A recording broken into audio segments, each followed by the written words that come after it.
lot to be known about people. You gotta teach them, sit right down, then you gotta teach them about freedom. Now, I hear some Christians saying, look, I love Jesus, but I don't really support Israel. That makes zero sense. Why? Because Jesus is Jewish. All the apostles were Jewish. The early church met in Jerusalem. The prophecies that Jesus fulfilled came through the Jewish people in the land of Israel. If you cut yourself off from Israel, you are cutting yourself off from the very story that gave you your own Messiah. Want to get it off your chest? You're in the right place. They accuse this show of being run by boobs. Well, let me tell you about us boobs. We're real and we're spectacular. Want politics and fun sprinkled with a lot of laughs? Heard in every state in the Union and 1,000 cities around the world.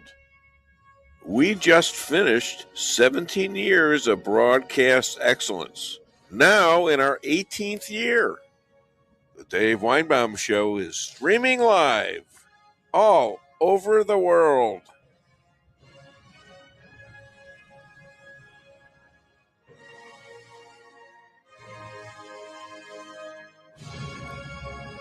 Good morning. It's Friday, 8 a.m. Central till 11. This is the Dave Weinbaum Show, your show. Are you something eating at you? Call 573-578-2700 and get it off your chest. With me today, J.J. Bradshaw, Rabbi Moshe Rothschild, Chris Adamo, Missouri State Rep, Bill Hardwick, and Mark McCloskey. Let's start where the mask comes off.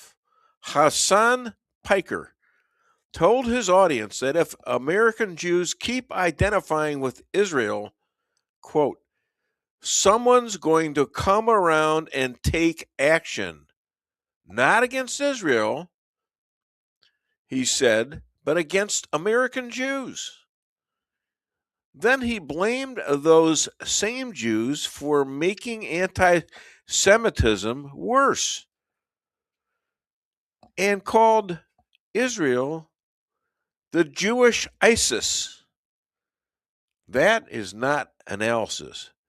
That is permission slip, hate the Jewish state, or accept that Jews in America may be targeted. History has a name for that bargain. It never ends well for the Jews. Piker also said America deserved 9/11. Abdul el-Sayed campaigned with him, then called the line dumb. When the heat arrived, association is not the same as endorsement, but voters are allowed to notice who you stand next to. In New York, Mayor Mondani's tax the rich crusade, Payed a terror surcharges, millionaire talk, public shaming outside penthouses has the city's so-called oligarchy looking at the exits. You can argue over how many have packed boxes. You cannot argue the message, punish capital and hope it stays put. Sanctuary states are doing the same thing with ICE. Restrict cooperation, ban masks, sue the feds, then act shocked when Washington sues back. Federal immigration law is not optional. It's been passed by Congress. It's not optional. A state house doesn't like it, too damn bad.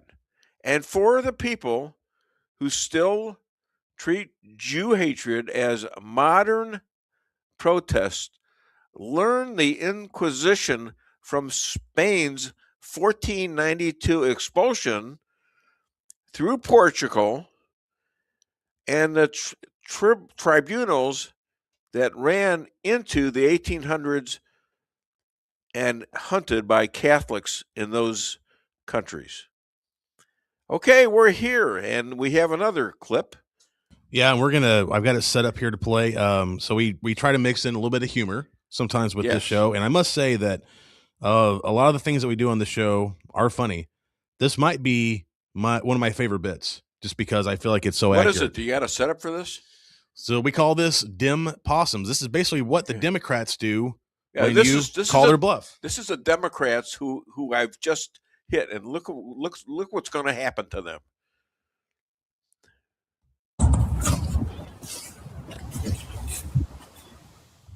Boom! Oh man! Did you see that? Oh, every single one!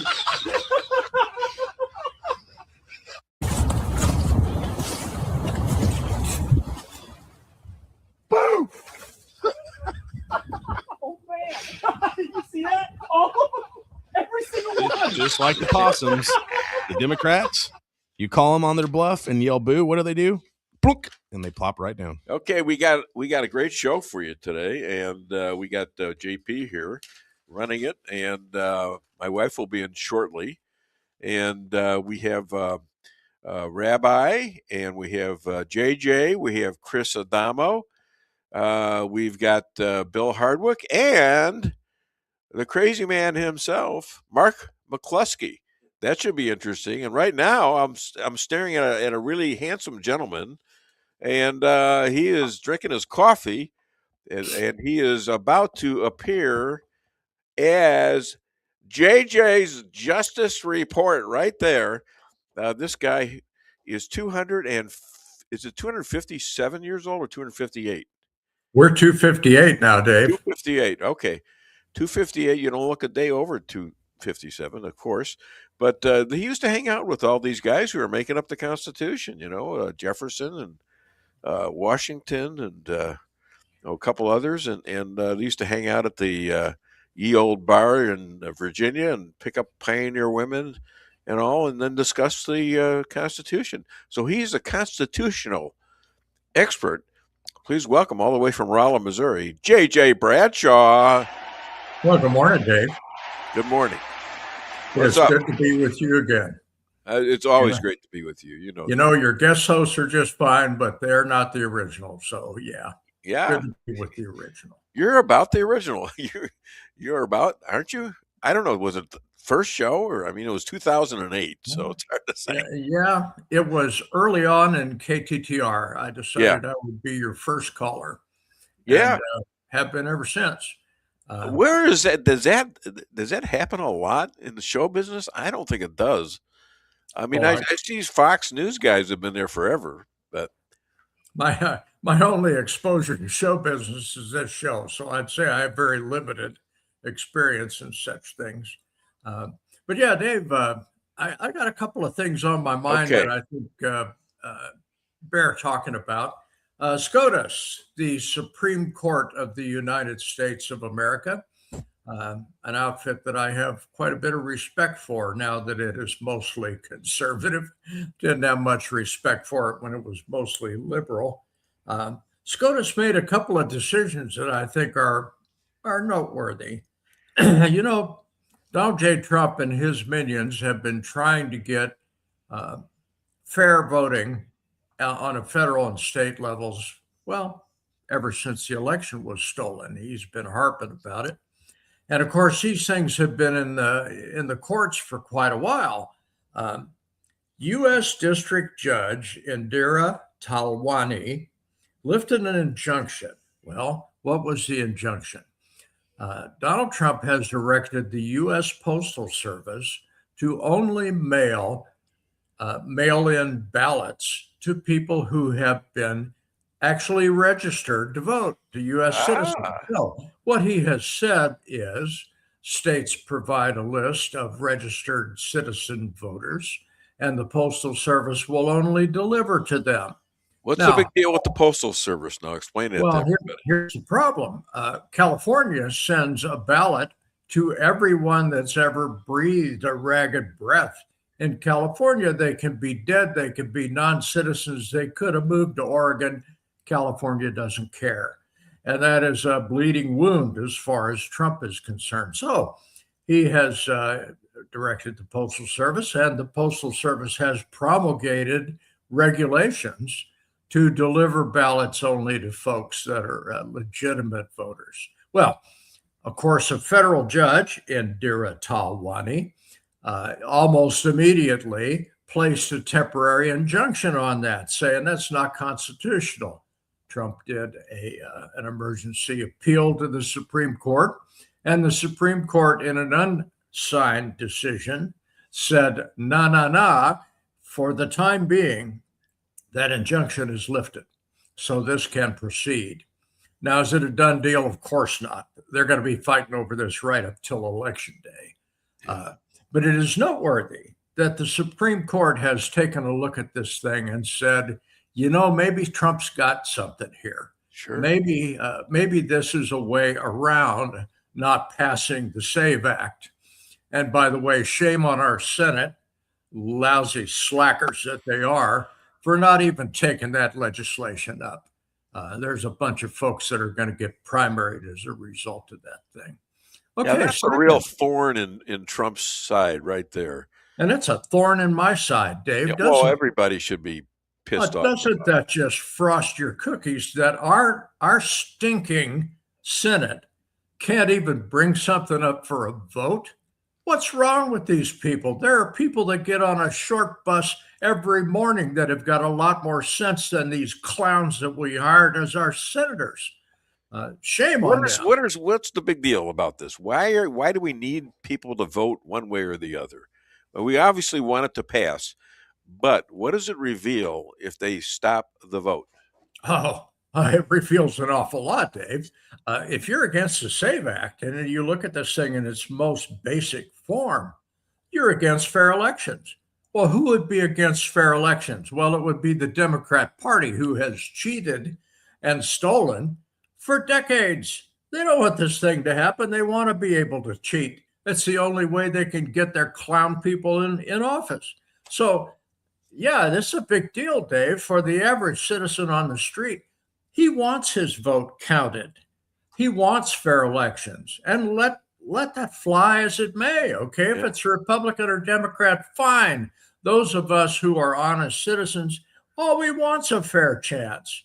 And these SAVE Act proponents are on the right side of this thing, I think. So what's your conclusion about those who are against this? What's your conclusion?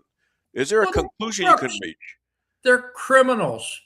They want this thing to be carried away in corruption.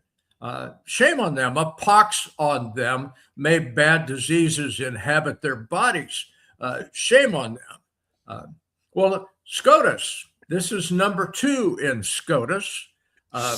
We got a little thing called is a Gun Control Act of 1934 called the NFA, the National Firearms Act. And if you recall, I was alive in 1934 as an aging senior citizen. There was a lot of criminals around, people like Al Capone, Babyface Nelson, folks that had Tommy guns, the Thompson submachine gun, which fired drum-fired 9mm rounds and could fill you full of holes pretty quickly. Well, the honest folks in this country decided, well, we need to do something about that. And clearly we can't get rid of the criminals. Maybe we can restrict those guns. That was a lousy choice on their part. So the NFA has been with us as a thorn in my side as a shooter for an awful lot of years. Well, the big, beautiful act, remember that budget bill that got passed that Trump was really beating the drum for? He signed it into law, and guess what? What? The NFA used to charge a $200 fee and a serious Form 4 registration scheme for short barrel rifles, short barrel shotguns, and something dear to my heart, the suppressor, the silencer. which in my opinion is a piece of safety equipment, not a piece of gun. So what happens? Well, the big, beautiful bill took the $200 fee away. And when the fee went away, the reason for the registration went away with it. Well, you could tell the lawsuits went flying over that thing as soon as the signature was done on the page. And the Supremes stepped in again. Again, they made the right choice and said, sorry, guys, when you took the dollars away from this, when you no longer demanded that we pay a $200 fee and fill out a form, this is no longer constitutional. This was a tax effort and not a constitutional one. So this is no longer valid. It is unconstitutional. Yeah. What's the long and short of that, Dave? Well, it's still being decided. They've still got another 30 days on this thing. But the ominous, disgusting Form 4 that had you fill out everything, including your mother's maiden name, in order to buy a suppressor has gone bye-bye. Now you fill out a Form 4437, 4473, I always get that wrong, and it doesn't get registered with the feds. So you can walk in and buy a suppressor same day in a bunch of states. Missouri is one of them. Okay. Good.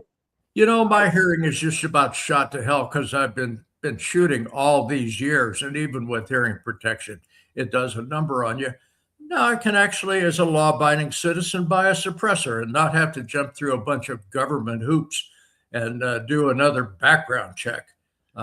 So that's the second thing the Supremes actually got right.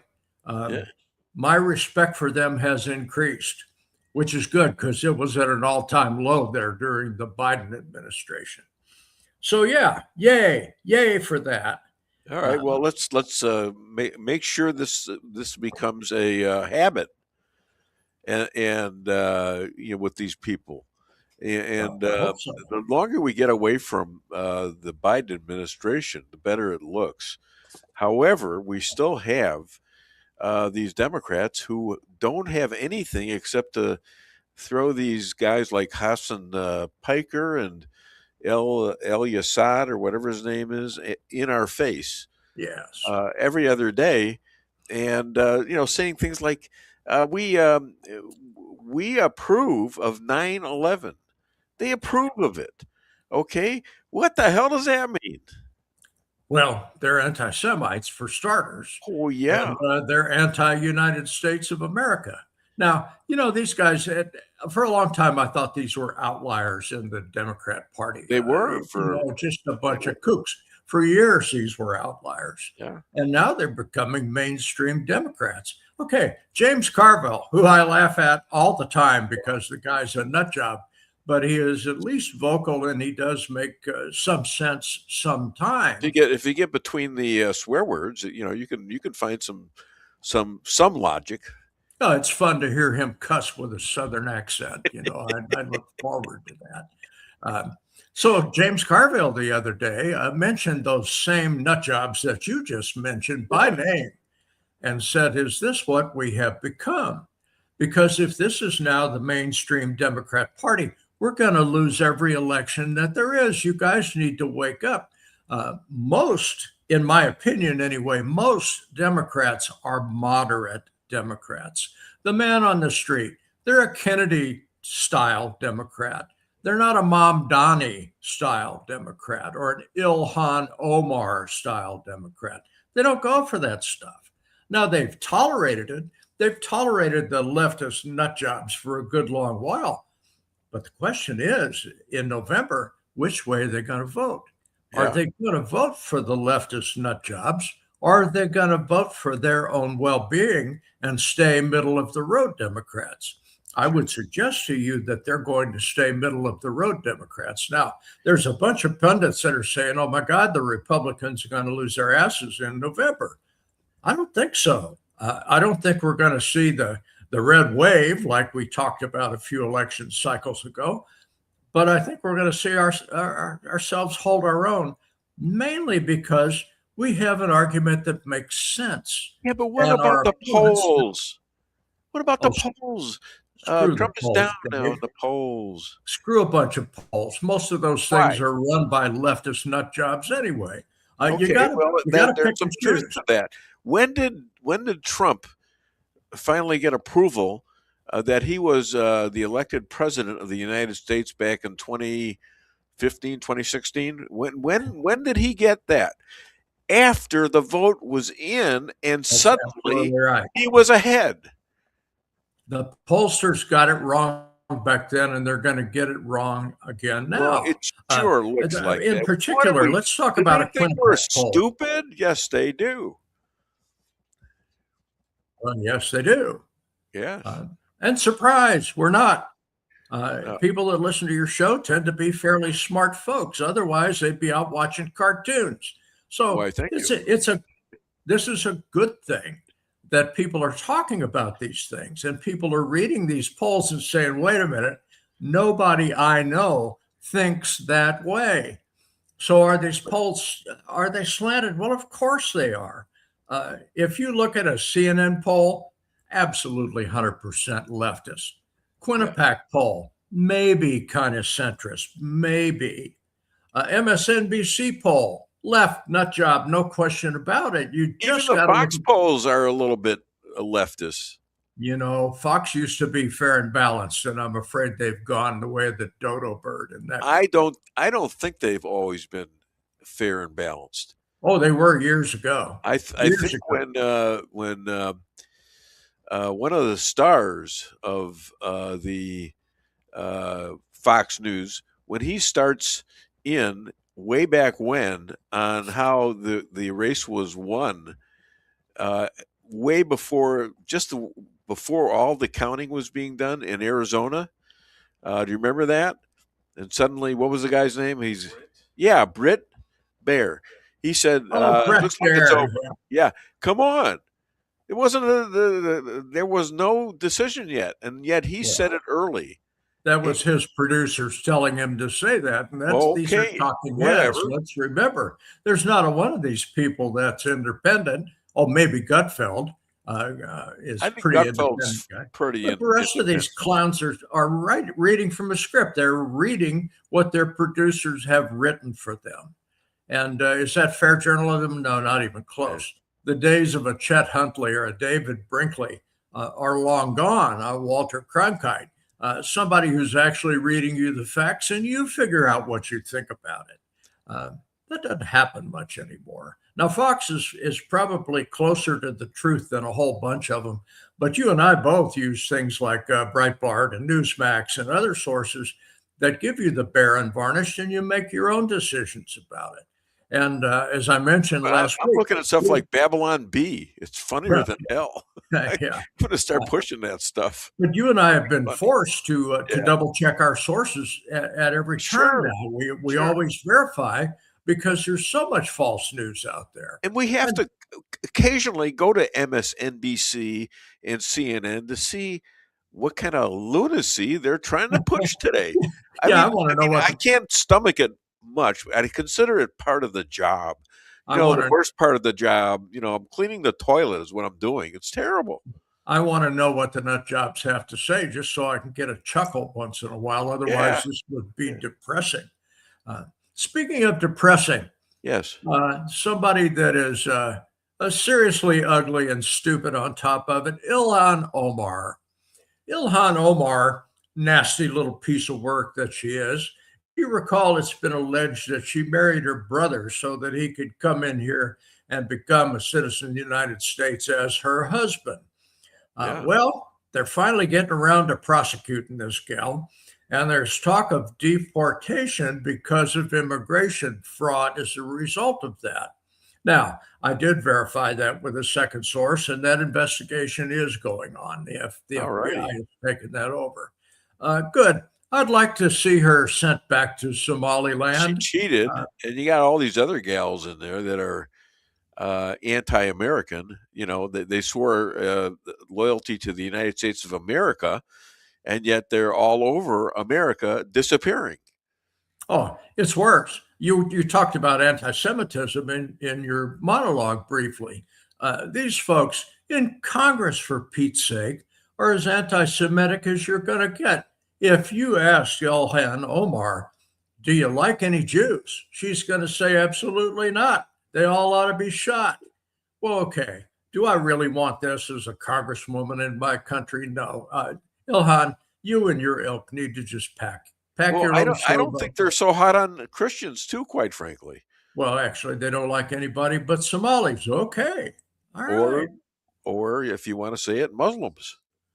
Or communists, or Marxists, or Trotskyists. Communists. I mean, you could put all of these in the same bag because they're all hate-filled.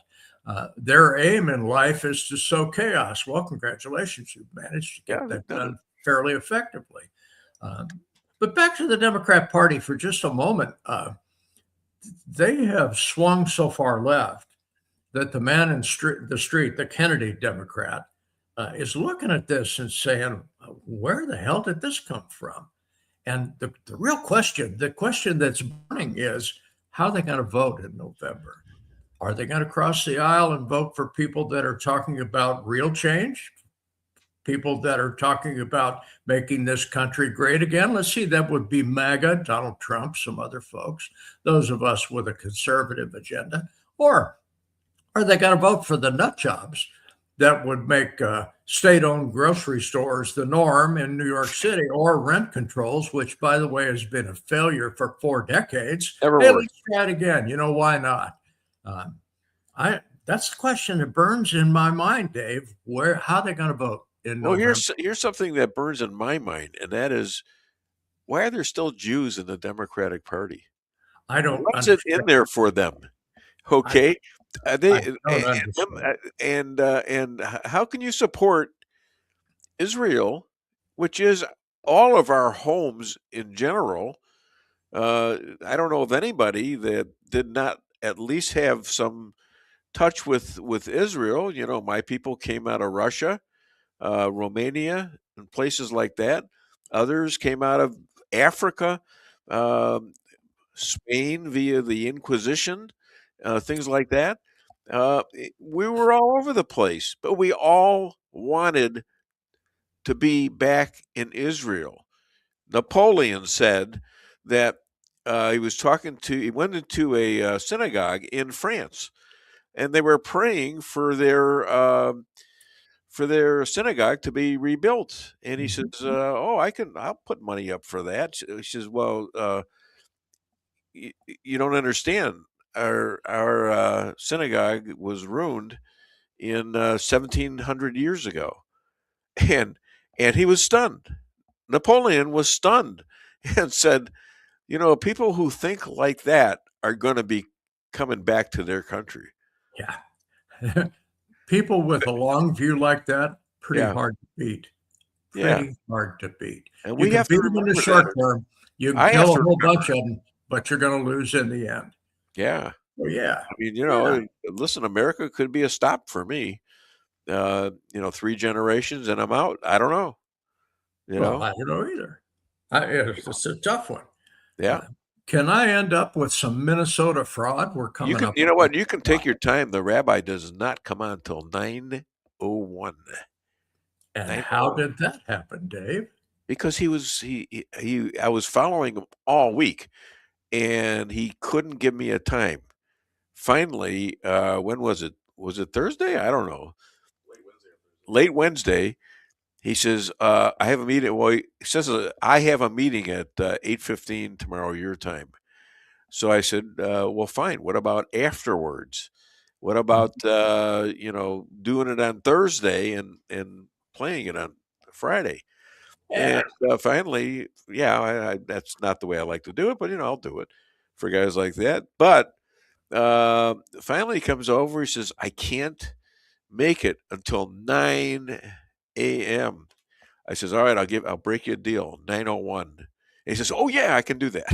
Yeah, be all over that. So you got time. Well, all right, then we will have a continuing conversation. Okay. Let me hit you with what I was going to close with today, and then we'll have a little free-for-all after that. Sure. This will be a Dave's free-for-all. We'll have to coin a new phrase for that. Let's hear some comments from everybody. We got a few, but not many. But let's do that first and see if we can tie into the Patricia Oden Maxwell, sounding good, looking good. Go team! Happy birthday, Pastor Pat. Yeah, happy birthday. Happy late birthday. Kathy Sanford Dillon, happy Friday has finally arrived. Let the weekend commence. Love to all. Thank you. Kathy, thank you for your loyalty to this show. Absolutely. Katie Maddox, you may know her. Good morning, That's my Grandpa granddaughter. Jeff. Have a great Friday. Hope yours is a good one, Katie. And Annie Maddox. That's my daughter. And that's your daughter. All righty. Well, look at that. Got the family. Your family follows you very well. Shannon Reed. Good morning. I think she just had a birthday, didn't she? She did. Same day as my mom. Yeah. How about that? Okay, and Aaron Crane, the Daily Show with Jon Stewart has always been surprisingly credible. I will say that I vehemently disagree with that, and I'll leave it at that. Well, I was just about to say that same thing. Daily Show is a little bit slanted. Hey, you got an audience, Aaron. You better be able to back that sucker up. Okay. Been a lot of things that Jon Stewart has said that was later dispelled, so I'll just leave it there. Yeah, I don't quite remember all of it, but it was funny. You know, whatever. Well, he was going for humor, not necessarily. Well, sometimes I like humor. You know, the world is Jon a tough Stewart, place without it. He's a little lefty, in my opinion, but fun to listen to. I'll grant it that. Well, there you go. Jeff Dunham is fun to listen to. In fact, his ventriloquist dummy. Oh yeah, Walter I love that guy. He is president. really funny, and he plays in front of the Arabs, and he plays in front of Jews. It's incredible what he does. Kathy Sanford Dillon, I wait all week to listen to a few hours of common sense. Is this not a loyal fan of this show? Oh, Kathy, I'd like to know where the common sense comes from. It's sure not coming out of Dave and me. So where's this stuff? I don't know, but she's she likes us. She must be talking about Lisa and I. Sorry. Apparently. By the way, my lovely bride, she snuck in just a couple minutes ago. You made me late. Yeah, I always make you late. You did. No, okay, I made you late. I forgot your papers. I forgot a paper. You called me when it was time to leave. But you got it on the phone, and you still have plenty of time to get here. I don't care. You're here. I love you. Okay, if you want to say something productive, anything. Yeah. Give me some Well, credit. let's see. Your marital discord is not my problem, so we'll go on with the show. How's that? Bueller. Yeah. Yeah. You hear that thing. Let's talk about Minnesota fraud for a minute, because that made a big splash about 6 months ago or so. Doge looked into that some, and then it was very much exposed by a journalist, no less. I don't know where our investigative people were, but they were hiding someplace.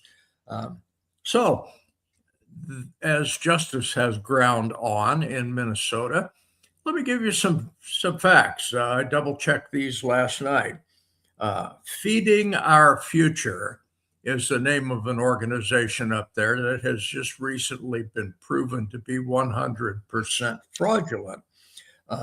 240 million, that's 6 zeros for those of you in Newburgh, went down the tubes into this organization, Feeding Our Future, which supposedly fed 3,000 children over a period of about 6 months, and supposedly served 1.6 million meals in a year. When DOJ finally sent some investigators around, they discovered that this thing was operated out of a little storefront deli in Somaliland there in Minnesota, which actually didn't have enough space to feed 100 people, much less millions or 3,000. There's a fellow named Ahmed Ghedi, Ghedi, which was one of the perpetrators of this, was just sentenced to 5 years in prison for what he did in this fraud. Now, I don't do Arab names very well, okay? So if I butcher this, my apologies in advance. Abdi Hakim Ahmed just got 4.5 years for the same thing, for perpetrating a fraud against the federal government. Now, were they in local government? Were they in local government? They're not government folks at all. These were the perpetrators of the fraud. Now, this was federal fraud, okay? They've not been prosecuted in Minnesota yet. And here's the part that tickles me so much, Dave. These guys were ordered by a judge to pay restitution. You want to hold your breath until you see that first dollar come back. Oh my God! Was that a federal? It had to be a federal judge, right? Yes, of course. This was an Obama judge that actually made this decision. I'm surprised. They'll probably pay a $50 fine. Well, these are millions of dollars that they have been ordered to pay restitution. Here's what's so ridiculous about this. The guy's going to be in prison. He's making $1.10 a day in prison. Yeah, how are you going to pay restitution? And on top of that, Tim Walz, Tampon Tim, who, if things had gone very badly, would be our vice president right now. If the idiot the Democrats put up had actually won the election. Thank God she did not. Tim Walz and his minions have turned a blind eye to this thing. If you recall, more than a year ago, Walz said, we've discovered no corruption in Minneapolis as far as these federal programs are concerned. Right. Well, Tim, here we are a year later. We got a couple of convictions. We got a judge that's saying you got to pay restitution. And you're still out there saying, yeah, we don't have any corruption here. Nothing to see here, folks. You just move on down the line. Yeah. Walz, I feel so bad for you because you're at the top position in that state. You are the governor, and you're an idiot. You couldn't think your way out of a 2-cent comic book. Why do you feel sorry for the guy? The guy aided people like Omar and the Leering. Remember the Leering child care places? Leering. The Leering Center. Shirley. Yeah, the Leering Center.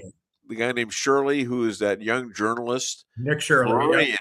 I mean, this guy's going to win the Pulitzer. He ought to, anyways.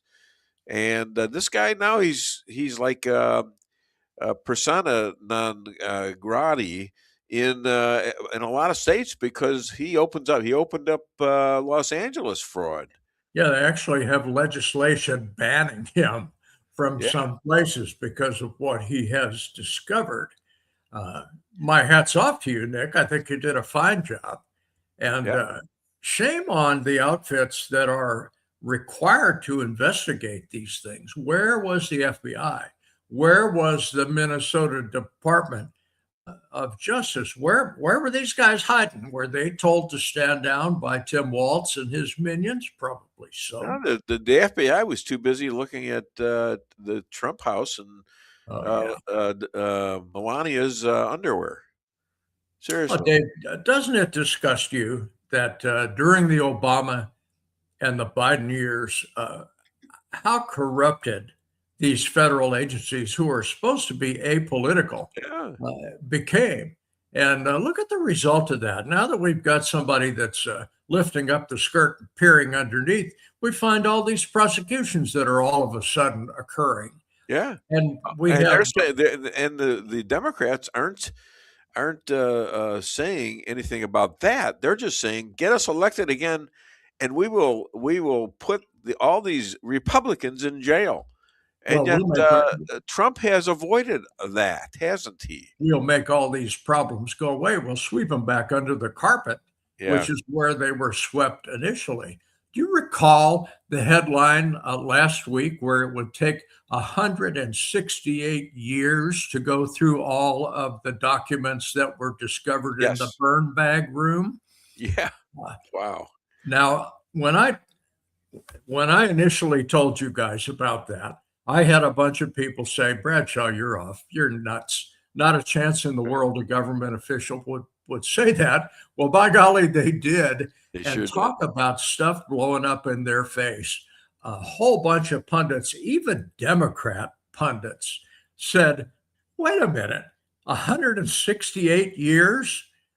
Come on. You can assign more than one poor guy that's a slow reader to this thing. You can make this happen an awful lot faster. You talk about something catching fire. There's a real federal hiring that could have been done right there. Well, maybe, you could have hired people. Maybe the guy that they put on this was a DEI hire, and he's not a very good reader, and he identifies as who the hell knows what, a sweet potato this week. But yeah, this thing blew up in their face. Español, senor. This thing blew up in their face. Now they got a whole crew of people reading through this stuff, and I'm sure redacting with that black pen as fast as they can.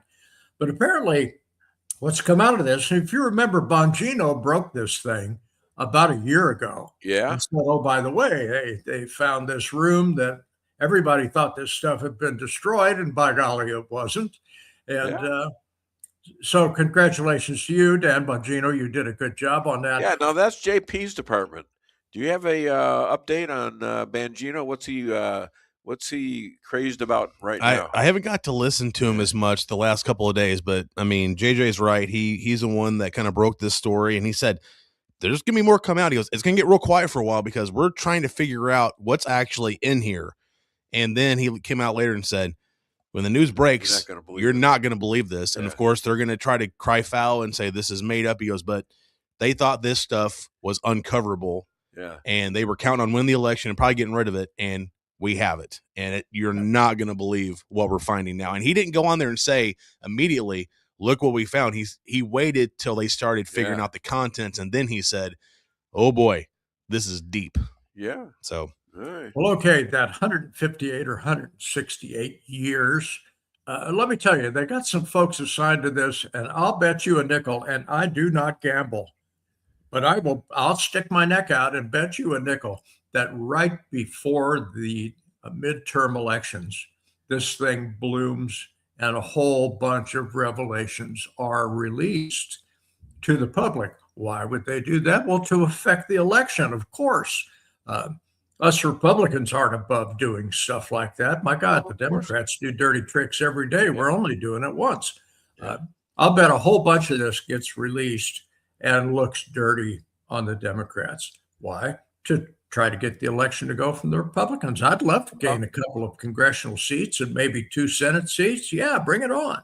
That's what they did, but they had no cause to do it. What they did was criminal.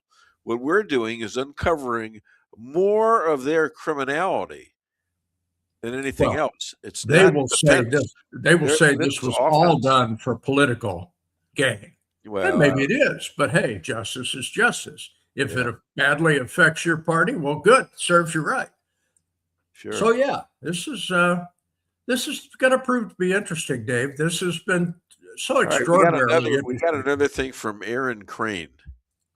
Okay, so who do you think is better or more credible, Jon Stewart, the Oliver Report, or Bill Maher? Bill Maher has suddenly become very credible. In fact, don't we have a clip from? Can we play a clip here of Bill Maher? Actually, none of the above, as far as I'm concerned. They're much more credible. He's changed. Hit it. Okay. Not to leave any doubt, New York Mayor Mamdani once tweeted Karl Marx's words exactly. They're not trying to hide it.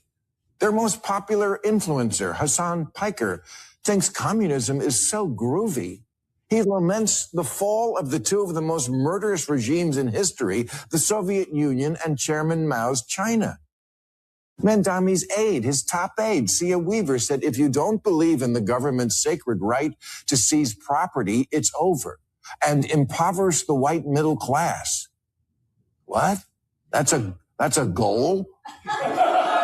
You know you're supposed to scare people into voting for you, right? One of the new soon-to-be Democratic congresspeople, Darlisia Chevalier, supports seizing all properties from landlords and said, seize the means of production. Mamdani has said the end goal is seizing the means of production. I think they want to seize the means of production. Now, maybe you missed that in school or missed school altogether, but that's communism. That's communism, which we tried. Okay, well, thanks for that. And what was his name? Is it Aaron? Aaron Crane. Crane. All right. I got a Thank you son for named Aaron and a contributing friend to named this show, Crane. How Aaron. about that? Huh? But of the three that you mentioned, none of the three is particularly credible. They all have an axe to grind.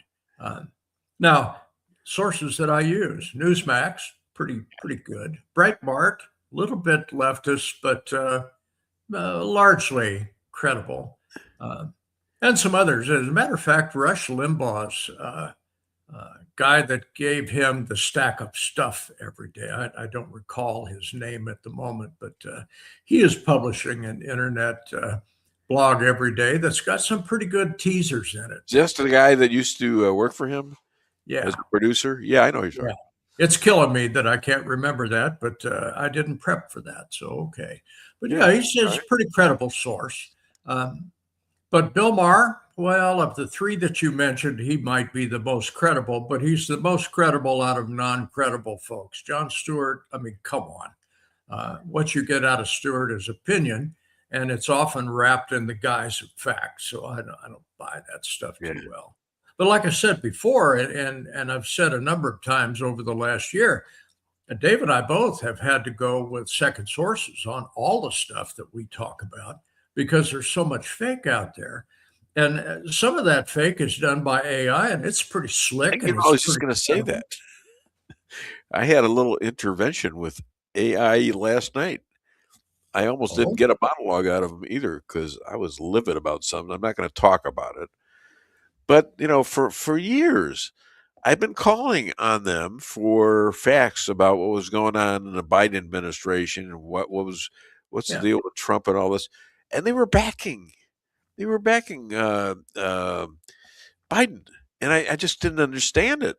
And, well, look at all the, damage that Trump has caused and this, that, and they're finding stuff, about the woman that was run down in North Carolina or something like that. To come to find out that there was a service that was putting phony people in there who would activate as Trump supporters who were not, just like they did in 1/6. Okay, so now we're finding out that all that stuff was BS big time. Yeah. AI is no better than the stuff you cram in the front end of it. And if you fill it full of lies, it doesn't know the difference. Yeah. We're getting really nasty on this bodily identification parts. Anyways. Well, I'm going to tell you, it's an aggravation to me to have to second source every single thing that I talk about. But in defense, I really, if I'm going to give you opinion, I say this is opinion. And if I'm going to tell you the truth, I'm going to say this is the facts as I have received them. Yeah. And you got back on. Of course, everything now. Yeah. What a shame that is. There was a time when I could take what I read as credible, and it's about 50% of the time it's not credible anymore. Right. Yeah. All right. I'm afraid I'm going to have to shut us down after an amazing interview. You've been on. It's like nothing has happened, and you've been on for like 40 minutes, 45 minutes or so. Well, yeah, Dave, about that. You and I have both proved that once we get on a roll with this stuff, we can have a conversation all day long. I hate to leave you. My friend, it has been my pleasure. But it's been great, and love you very much. And you have a great weekend with your lovely bride. And all your relatives out there should be very, very proud of you. And I'm sure you're proud of them. All right. Thank you so much. Have a great weekend. All right, Dave. Good day. All right. We're here. We're going to have some. Geez, we got to take that. We got a thumping sound. Is there a mouse in there or something, or what? Feed him. I'm not sure. Our town hall of people, the peanut gallery, is apparently packing peanuts in there, and it's making noise. So we have to kind of keep them squelched down today. But are we paying them to do that? No, not for the noise they're making. No, they're working overtime for free today. So if they want to get them out of there, we may have to Are they holding us hostage or anything like that? Or So what? far, no, but everything can change. So they haven't Okay. figured out the AI thing Terrible. to work against us yet. Terrible. All right, let's do a commercial right now. Hit it. Honey, what are you doing? What does it look like I'm doing? It looks like you're filling up a swimming pool. Yep, I'm filling up a swimming pool. In our living room? How else am I going to watch the game and stay cool? If your AC is on the fritz, call Hartley's Climate Control. Hartley's is the area's best in HVAC repairs, installs, and maintenance. Knowledgeable, honest, and dependable. Serving Rolla and the surrounding areas for commercial or residential needs. Hartley's Climate Control. Community born, community raised, community serving. Call Hartley's Climate Control today at 573-368-3163.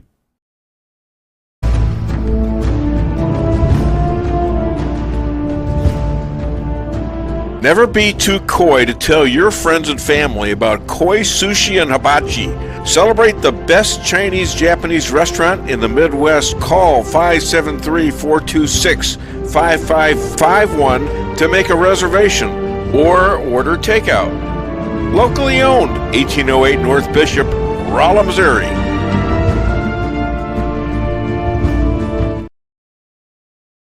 We can sum up McDonald's new crispy chicken sandwich in one word. Crispy. But also juicy and tender. Okay, it's crispy, juicy, tender. All one word. But then, also pickle. Oh, and potato bun, which is two words. Okay, we can't sum up our new crispy chicken sandwich in one word, so you'll just have to try it to understand it. Order ahead on the McDonald's app at participating McDonald's. Ba-da-ba-ba-ba. Merrill's Quarry and Asphalt, 40 years serving cities, counties, and everyday businesses with driveways for people who live and work in our little piece of heaven right smack dab in the middle of America. Call 573-578-9101 for your free estimate of rocking, rolling, paving, driveways, sealing, and striping too. That's 573-578-9101 for your free estimate.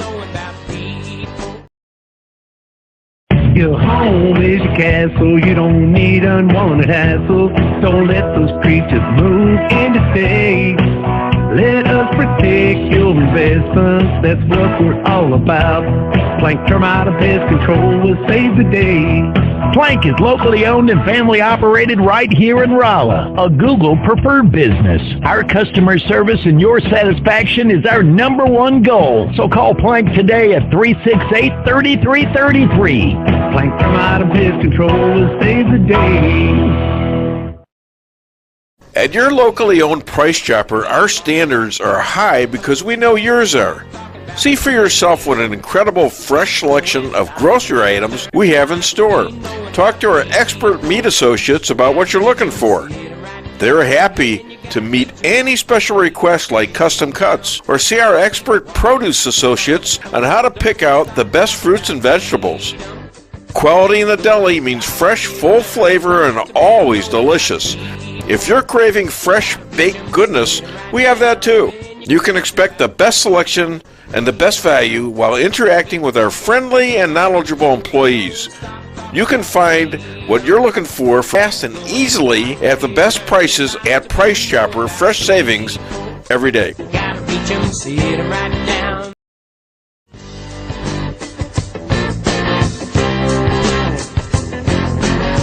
Insurance going up like crazy? Daniel and Henry Insurance is one of the largest private insurance companies in the world. Richard Boyette, 314-444-5011. He's my guy at Daniel and Henry for 10 years. Business or personal, call Richard at 314-444-5011. He's the best. Greetings, everyone. I'm Rob Willis, an author and writer, and I write nature books. I live here in a ranch on the Ozarks and have published many books over 2 decades of writing. The Trout Adventure series of books was about traveling the world with a camera and a fly rod. The Last Buffalo in Kansas is a true story about one family's journey through 100 years of American history. A couple of years ago, I decided to write a children's nature series of books. 2 of those books have been published. The Adventures of Dog is a story about a puppy that grows up on a ranch in the Ozarks and has fabulous adventures. The Adventures of the Cats R Us Gang is about a group of cats that band together to protect the ranch from a dastardly group of raccoons. Wonderful stories for children, wholesome, about nature and the Ozarks. They're available at Amazon, Barnes & Noble, and in Walmart even. They're available locally at Reader's Depot. Hey, take a look at them. Thanks a lot. Maybe it's for a kitchen you've always wanted. Maybe it's just to have a little extra room. Whatever the reason you're considering a new home loan, it's good to know that Town & Country Bank will guide you in the right direction. Our experienced local lenders are here to help you with a new home construction, remodeling projects, and fixed and adjustable rate home loans. You can even start the process online by clicking Online Mortgage Center at tcbanks.com. Smart, friendly solutions. Town & Country Bank. Member FDIC, Equal Housing Lender. Oh, we're back on. We're talking about the time that my wife hit me in my teeth, and it hurt. Huh? No, I didn't. Why did I lose my two teeth at the same time in an airport? I mean, I didn't understand that. I mean, You lost the cap on one. I lost the cap on one. Okay. Mm-hmm. All right. Well, now they're good. I got two nice replacements. Yes, they match. But we got a thing or two for you guys, I think, right? You're finding it, okay. Anyways, if you guys know anything about Laura Loomer, I mean that's something to talk about. She's come out with this investigation. She was an investigative. Oh, there it is. All right, we're going to stop for this because this is kind of important. All right, you're going to do this. Okay, we're going to share this, and we'll talk about Loomer right after.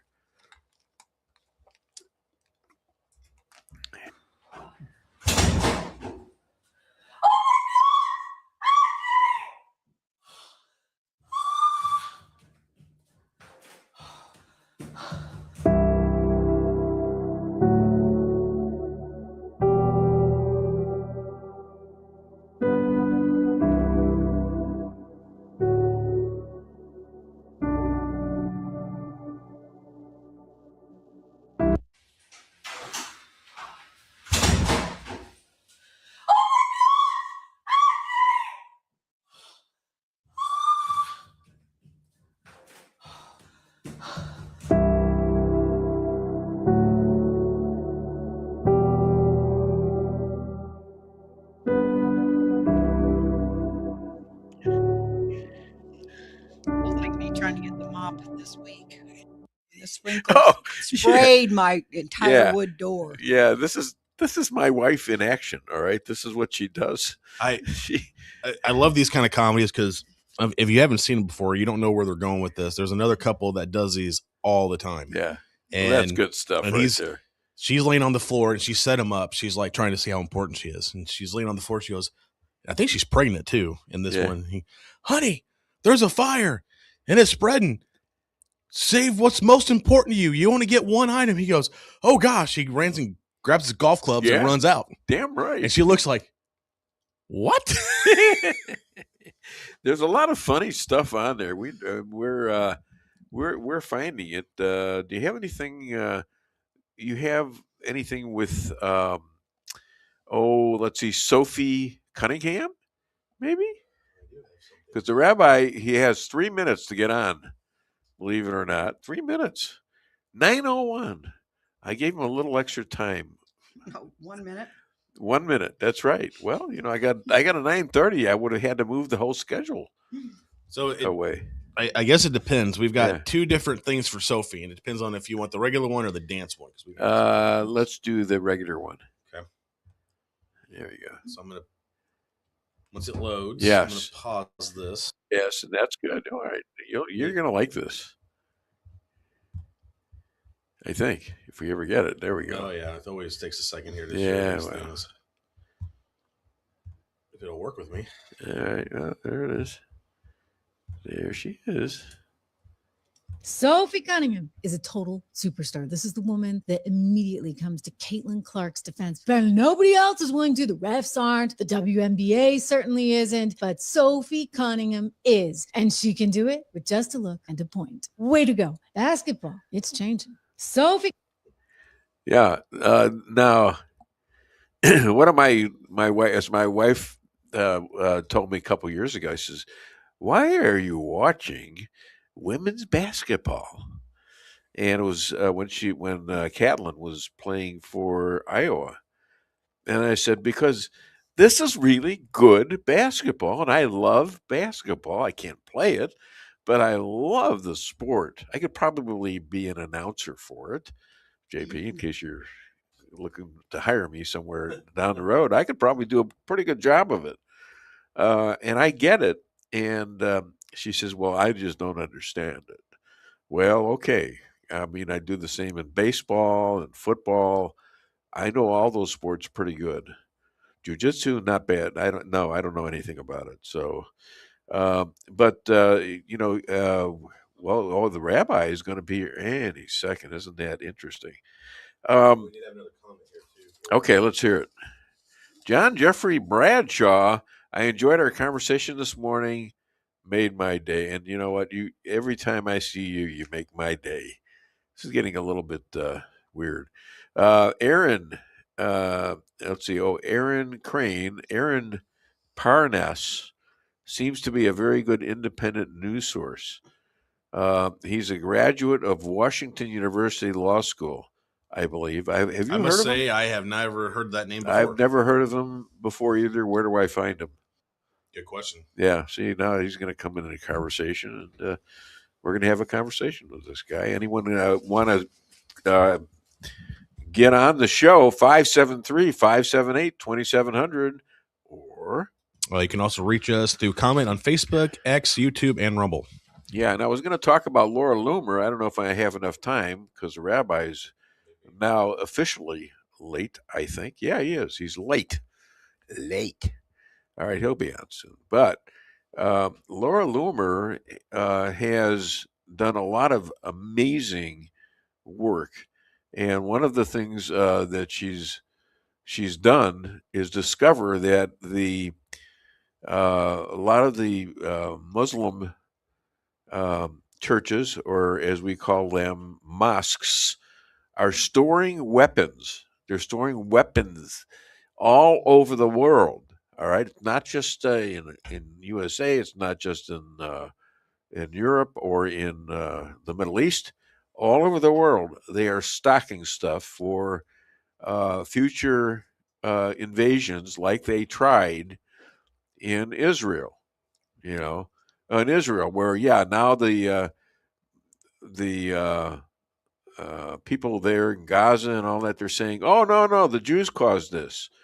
The Jews, 10/7/23, they attacked us. And they're saying it now. They didn't bother saying it last time. They just ignored it. But now they want to turn it around and put it on the Jews. The Jews are actually peaceful people. They don't even want to grow their country. They're shy people. I mean, God has given them more land than they have. They're willing to stop wars and make concessions. The Gaza situation in 2005, and before that, the Egyptian war in 1973 proved that the Jews didn't even want the Sinai. They gave it back to Egypt. That's a big chunk of property right there. And they gave it back after the war, and they were all not there they were there to annihilate them. So, what? My name Melissa. No, I can't believe she's calling me. I have somebody call me for sales, but occasionally they forget that I am on a show. So what are you going to do? All right, well, we're going to go on. Let's see what we got here. We have a couple of clips. Do we have the clips of the two or three from last night that we conjured up. Remember? Gonna have to. Yeah. Let me look here. Let's see. Early Israel, early history. Got some audio here. Yep. Yeah. Spanish, Portugal, Inquisition. Yep. And we're going to play that for McCloskey too, because apparently he didn't remember that in school. Here we go.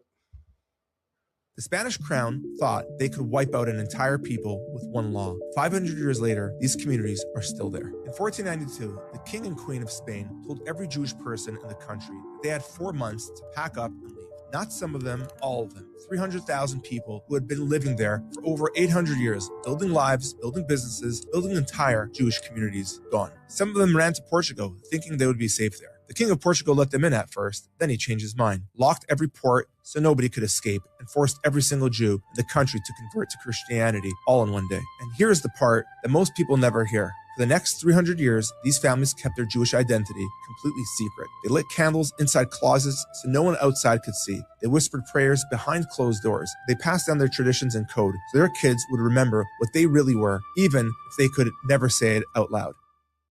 Okay, well, now that we've had that interesting Inquisition moment, we have another one, and that is the gentleman that's sitting in front of me, a little late, but not too bad. A soldier for American freedom. Expert. Oh, that's the one. That's not me. That's not you. That's not you. Where the hell are you, anyways? Okay, I know where you're at. See, I had to rearrange what I was doing to fit you in. So here I am now, looking through my stuff, and it'll be soon. Don't worry. Are we ready? I can tell you who I am in case you forgot. Yeah. Well, I got it pretty good. You're kind of a warrior for USA. Here it is. A wartime rabbi finds homes for IDF widows and kids, travels the world convincing Christians and Jews to love each other. Please welcome, all the way from, I have no idea where he is, Rabbi Moshe Rothschild. Okay, so where the heck are you? I am actually in Miami, Florida. Oh, well. Sunny Florida. So, yeah, you used to live there, right? I did. I was a rabbi here in this community. Yeah, the synagogue. Why did they kick you out? For coming on your show. Good. Okay. Their loss, my gain. But then you went to Australia, right? I was in Australia first, and then I came here, and then I moved to Israel. Okay, what is it? You finally found a home, thank God. Yeah. It's I guess the running is over. Okay, well that's good. I'm glad you've settled down. I want you to play 29 for him. I want to talk about Laura Loomer again. The Luminator. Yeah, the Luminator, right. Here, I want you to see.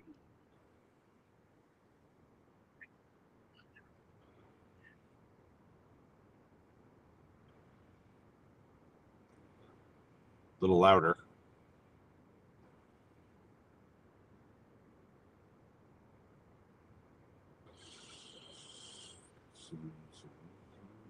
I'm not hearing anything.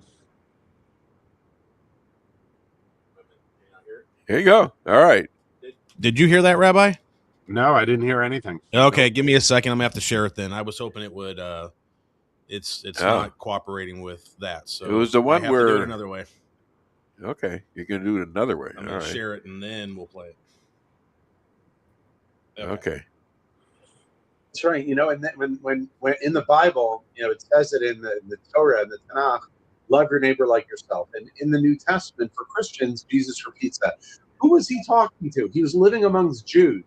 He was saying, love your neighbor. Who is he talking about? Right? And how dare you come out and create this anti-Semitic rhetoric and all that and tell me you're a Christian? You cannot be a Christian and hate Jews at the same time. That is not if you want to go to heaven. I mean, yeah, Rabbi, you there? Yeah, that's not Laura Loomer. That's me. Really? Yeah, I think so. You're not Laura Loomer with a beard? No, I Well, we're am getting not. to Laura I am. Loomer. Give me a shot here. I can only do one Okay. thing at a time. I'm not a super. I'm not a super rabbi or anything like you. Okay, I'm just a little Jew in Rolla, Missouri. Laura Loomer. Mosques are stockpiling military grade rifles, grenades, knives. Muslim men and illegal aliens are subjugating America under Sharia law. It's come to that, and so she was a hell of a journalist, and she actually got pretty much of a start. Not necessarily with me, but with other people who were like kind of journalists. O'Keefe is one of them. And but we had she was on the show a lot, and she doesn't do it anymore. But we do follow each other. What are you, stuck in traffic? Yeah. No, I'm sitting I'm parked. There's Why are people they beeping. why are they honking at you? They're not honking at me. Oh, okay, all right. They're honking at some other guy. Some other schmuck. Okay, I get Yeah. it. All right, so that's what I was talking about. So, do you have anything about that? Do you know that? Are they doing that in Yeah. America only, or are they doing it in Europe or everywhere, or what? Okay. Well, yeah, I saw that actually this week from Yeah. Laura. Now, I can't comment to the veracity of it. I don't know if it's true or not true, but I can tell you this. Yeah, In Israel, in Gaza, in the West Bank, that's exactly what they do. They hide right. their weapons in mosques and in hospitals. It's all part of the playbook of trying to get sympathy when Israel has to go into the mosques, Sure. even bomb them, or hospitals, because that's where the weapons are. Now, it's completely plausible what she said. I don't know if it's true, but it's very plausible. Oh, I think it's got to be. Yeah, I'm saying that would make sense, because if ever there's a police raid on one of these mosques, it's going to look like, they're attacking a mosque. And so it's certainly part of their playbook, and it's certainly plausible. I don't know if she presented any evidence. Like, I'm very, very careful about statements like that. You got to, Well, here's the interesting thing about her. She is actually talking to Trump a lot. She goes on the plane with him, and she levels with him about what's going on in Israel. He probably finds out more from her, maybe, than even some of the diplomats from Israel. Right. It's possible. I honestly don't know. But she's definitely a person to be reckoned with, and she has a lot to say. But did she offer any evidence of what she's saying? How would she know that? Well, that's my evidence, is that she does and has done it more than once. Go on and talk to Trump, either in his office or in a plane somewhere. And so it's happened. If she was illegitimate, I don't think she would do it. And if she was illegitimate during her career as a journalist, I would know that. I mean, she didn't lie about anything. She was just crazy. Crazy as hell. Right. I mean, her and her father were on the phone call to me, and that was when she was going to lock herself up to Twitter. Twitter, yeah. And I says, you got to be crazy to do that. She says, well, I'm going to do it anyways. I said, I'm going to do it. I said, yeah, but you're stuck there. You're stuck there. You're ready for anybody to attack you. And the father says, I can't do anything about it. He's stuck here somewhere. I don't know. So, we did have some kind of a relationship. So it was interesting to talk to her. Yeah. But then she stood me up a couple times, and that was it. But she still follows me on Twitter, so whatever. Anyways, Jared Kushner, of all things, Jared Kushner meets with Hakeem Jeffries, and the DSA Dems tell him to go F himself they actively praise Hamas, Hezbollah, and Iran. Now, this is a big deal. You know that, right? And why do you think they were Yes. meeting? Why do I think they were meeting? Yeah, he's not supposed to be talking to Trump's kid, right? A son-in-law, a Jew. Right. Come on, right? Hakeem. So, I think he's claiming that he's reading them the riot act, and warning them. He met with Hamas leaders also. He met with leaders of Hamas. This is always. I heard, he took them to a Mets game. That was their punishment. Yeah. And then he's waiting for football season, and they'll go to a Jets game after Yeah, that, and then they'll there be you go. finished. Look, this is always a discussion. Do you talk to your enemies or not? And for years, governments have had policies. We don't negotiate with terrorists. We don't talk with terrorists, but it seems like everybody does now. So, well, wait a minute now. He's not going over there and talking to he did. Yahoo. I know. Well, Kushner met with leaders of Hamas. Kushner is a little different than going and talking to the guys who are in the Trump administration right now. No, I understand, but Kushner is clearly, he's not just some American guy. He's Donald Trump's son-in-law. He Right. negotiated, the Abraham Accords. He was an advisor to the president. And the fact that he met, I think it was in Egypt. I don't remember where he was, but he met with Hamas leaders. And, and he's claiming that he's basically telling them this is their last chance. And then Israel is going to have free reign. They're going to take the gloves off and they can do whatever they want in Gaza and America won't care. Yeah. That's what he's saying, So Israel wasn't happy about this. But. So now is Hamas now? Of course, now they've given finally all the hostages. Is that correct? Yeah, dead and alive. There's not a single hostage in Gaza now. Yeah. Thank God. All right, it took them about 3 years almost to do that, right? Yeah. Yeah. Yeah. And exactly. And now, in terms of their weapons, I'm sure they've turned all those over too, right? Oh yeah, of course. Okay, he's being facetious. Anybody know facetious in this country? Yes, they know that. Yes, sarcastic, facetious. Yes, they haven't, and as long as the world allows them to continue and not live up to the agreement they signed, they will. Yeah, they're not, they're not people of honor.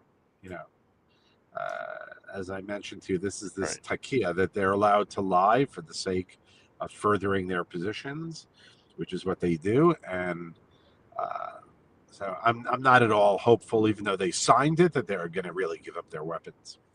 The tunnels are if you're thinking to yourself, wow, this was, the Jews doing something. They don't build tunnels. They don't build tunnels under hospitals. They don't build tunnels under schools, under mosques. They don't do that. They don't do that. Yeah. Let me put it this way: when it's hard enough for me to hang a painting in my house, I certainly don't know how to build a tunnel. Yeah. Not that handy. Yeah. You make a hell of a great bread though at Sabbath. The challah bread, I see those. Oh, they look beautiful. Interwoven and stuff like that. I can see you with a lot of dough. Yeah. That was bad. That was awful. Yeah. I don't have a lot of dough because I'm a non-profit. Okay. So, did I tell you he was a stand-up comic? Because I believe now I have to announce that too. Well, that's why I'm sitting down. If you're a rabbi in Israel, you're more likely to double the job with being a stand-up comic, right? Yeah, I don't know. My Hebrew's not that. I'm not that funny in Hebrew. Well, you do it in English, right? That's true. What the hell? There are enough English speakers. They all speak English, right? mostly. Yeah. The newest lie I've seen is that the 10/7/23 was an attack made by Israeli Jews attacking Gaza. Now, Gaza's how much has Gaza's population gained in since about 2005? I don't know the exact figures, but it's gone up dramatically. Probably a couple million, maybe. Yeah, it's I don't know about a couple million, but certainly a few 100,000.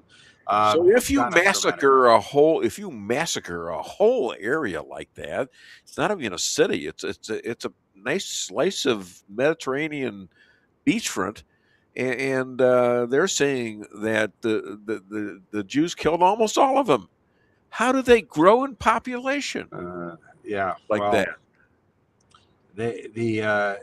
the genocide lie began on October 8th, before Israel even went into and responded to the attacks of Yeah. October 7th. And the lie, it's part of their strategy.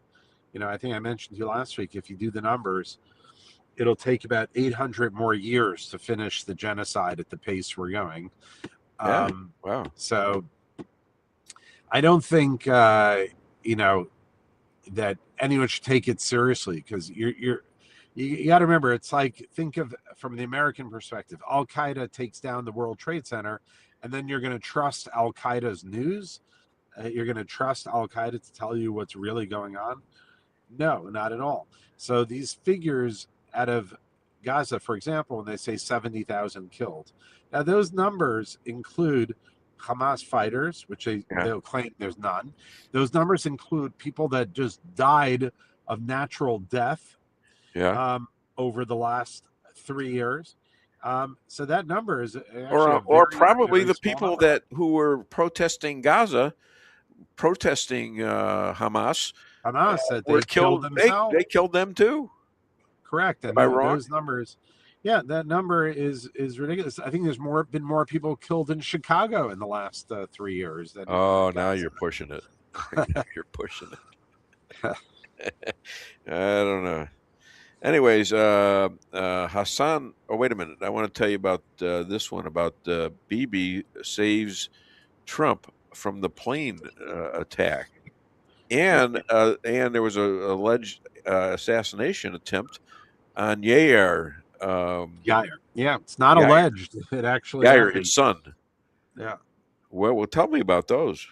Well, first of all, I knew about the attack on his son because it happened here in Aventura, Florida, where I am. And Really? one of my friends is in the same building as him. And he had told me about it. Yair was living here in Aventura, Florida, and he did have guards protecting him. Yeah. But they tried, and they were repelled. But it didn't really make the news until recently. Who were they? They were sent by the Iranians. I don't know who they were. Oh. I don't know if they were Americans sent or whatever. I really don't know. But they were sent by the Iranians, and they tried to assassinate him. Well, okay. Yeah. So Bibi also saved Trump from the airplanes that allegedly he claimed were going to be blown up with Trump in them. That's correct. Yes. That was Israeli intelligence that gave them the warning, and then So they moved Trump what's with all these Bibi haters? Really? I mean, I got guys telling me how horrible. I'm saying I've got Mark McCloskey coming on. He's going to tell me how horrible it was. That why does America have to back this little tiny country? Okay, why? Well, I mean, it's on the one hand, it's a very simple answer, because Israel is the only country in the entire Middle East that's a democracy. They're the only country that provides the United States with very actionable intelligence. They're a country that improves the American military by testing American equipment in real time and improving on it. They're an outstanding ally for the United States. Now, it's not like you're giving money to your kid and hoping that he doesn't, waste it. This is an ally. Yeah. This is not, and that relationship is very significant as far as what the United States gets back. As far as the amount of money Israel receives, 80 to 90% of that is spent in the United States. So it's essentially an investment in United States military industries where the money Israel uses, and it props up U.S. businesses. Where did the Iron Dome come from?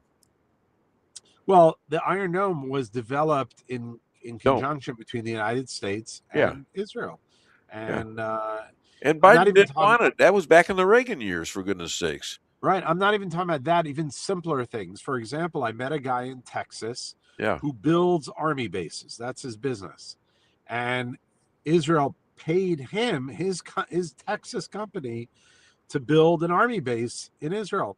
So the money they received from America supported an American company based in Texas. Yeah. And, it's good. I do not believe countries that receive American aid are required to spend them in the United States like Israel is. Israel is the best ally America has. Well, yeah. I mean, look at the help they did with Iran.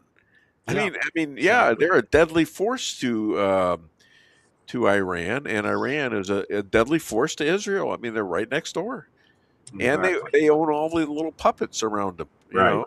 Right. So what are the little puppets doing? Are they opting now to get the hell out of there instead of letting this go longer and longer when Iran is bombing them and not Israel?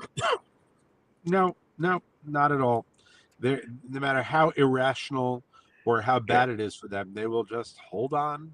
And like Iran, they're hoping that the midterms will handcuff Donald Trump. And they're hoping that at the end of Trump's term, they're going to get someone like a Kamala or someone more favorable to them. They're just save a place for me if find me a condo or something in Jerusalem. You got it, no problem. Okay, they're just playing the long game. So. Now, Hassan Piker, and you've probably heard this, has now authorized American Jews who back Israel are fair game to be murdered. Anywhere in America, in particular. All right. This is a Democrat who is backing what's his name? Yeah, Syed. El Assad or something like that. Who is Syed? Who is now running for Michigan senator? So sick guy. But now he's. Who are you feeding? Is that a dog? No. Anyhow, are you eating, JP? No, I'm not eating. I had to ask JP. I don't know. I hear crunching going on, and I'm getting hungry. Damn it! How come you're not sharing with me? And I also want to say hi to Rick Henderson, the guy that does all the bits and clips for the show. I didn't get a chance. I was in a hurry, so he can't come in and say I didn't mention him. So I did. Mm-hmm. All right. So did you answer that question, Piker? What did you ask me about him? About he's supporting Al Sayed? Yeah.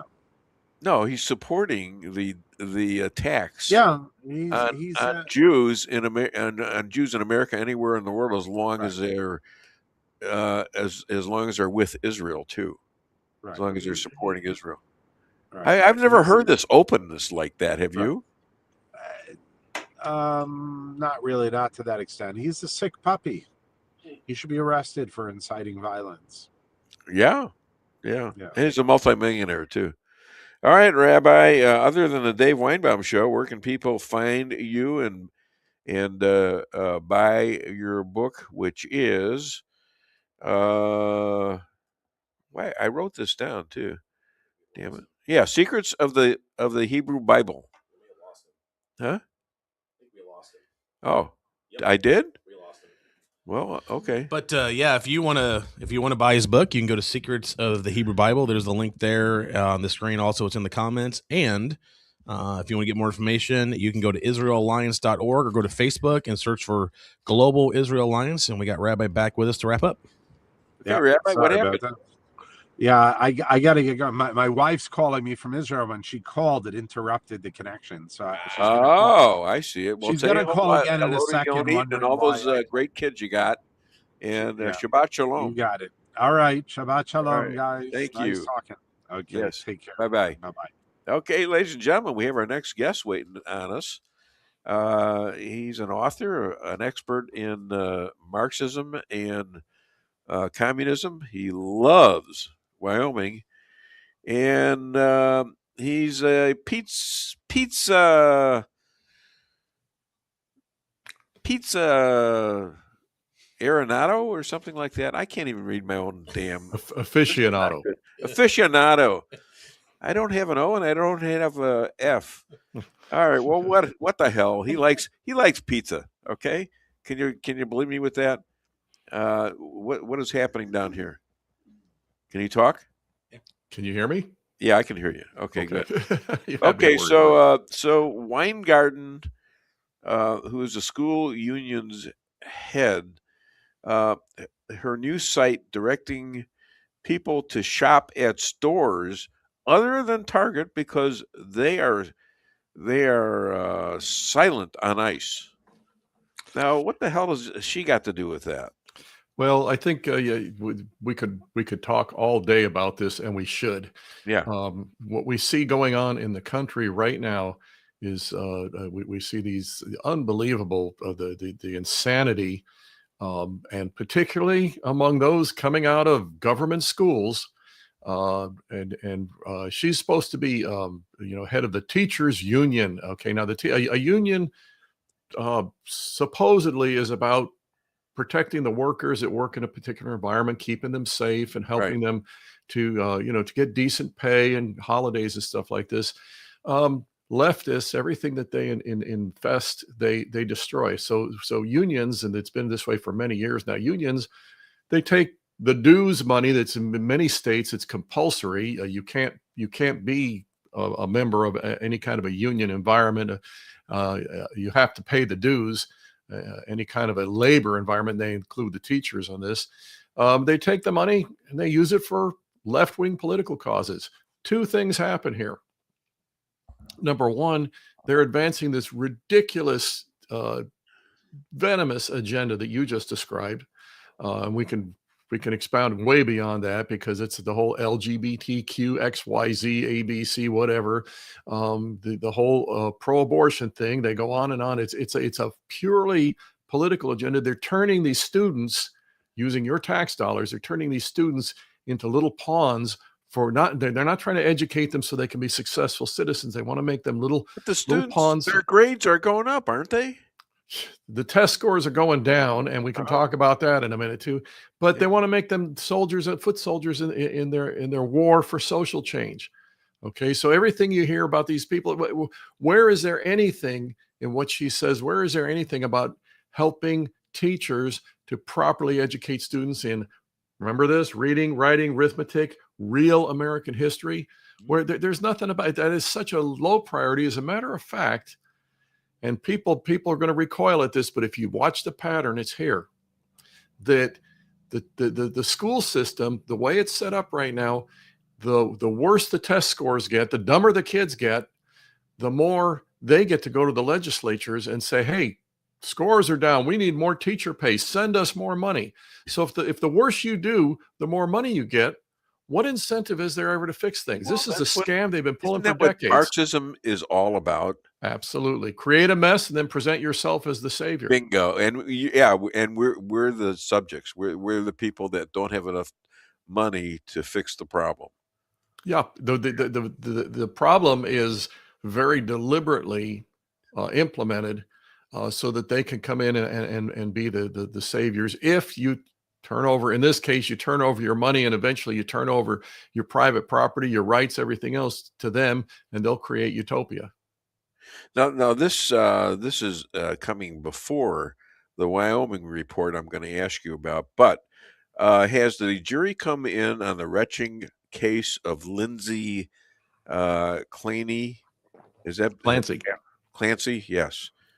Has that come in yet? The actual jury, I don't know. I was looking just in the last few minutes doing a little show prep here. I know what you think about it, but yeah, I haven't seen what the jury has said. I've seen. I mean, the insanity. I'm going to give you Isaiah 5:20. Now, this was said, millennia ago. Okay, and he says, Isaiah, the prophet Isaiah says, "Woe to those who call evil good, and good evil, who call darkness light and light darkness, and who exchange bitter for sweet." Okay, and that's a paraphrase, but the point being that it's like, how can people get anything any more backwards?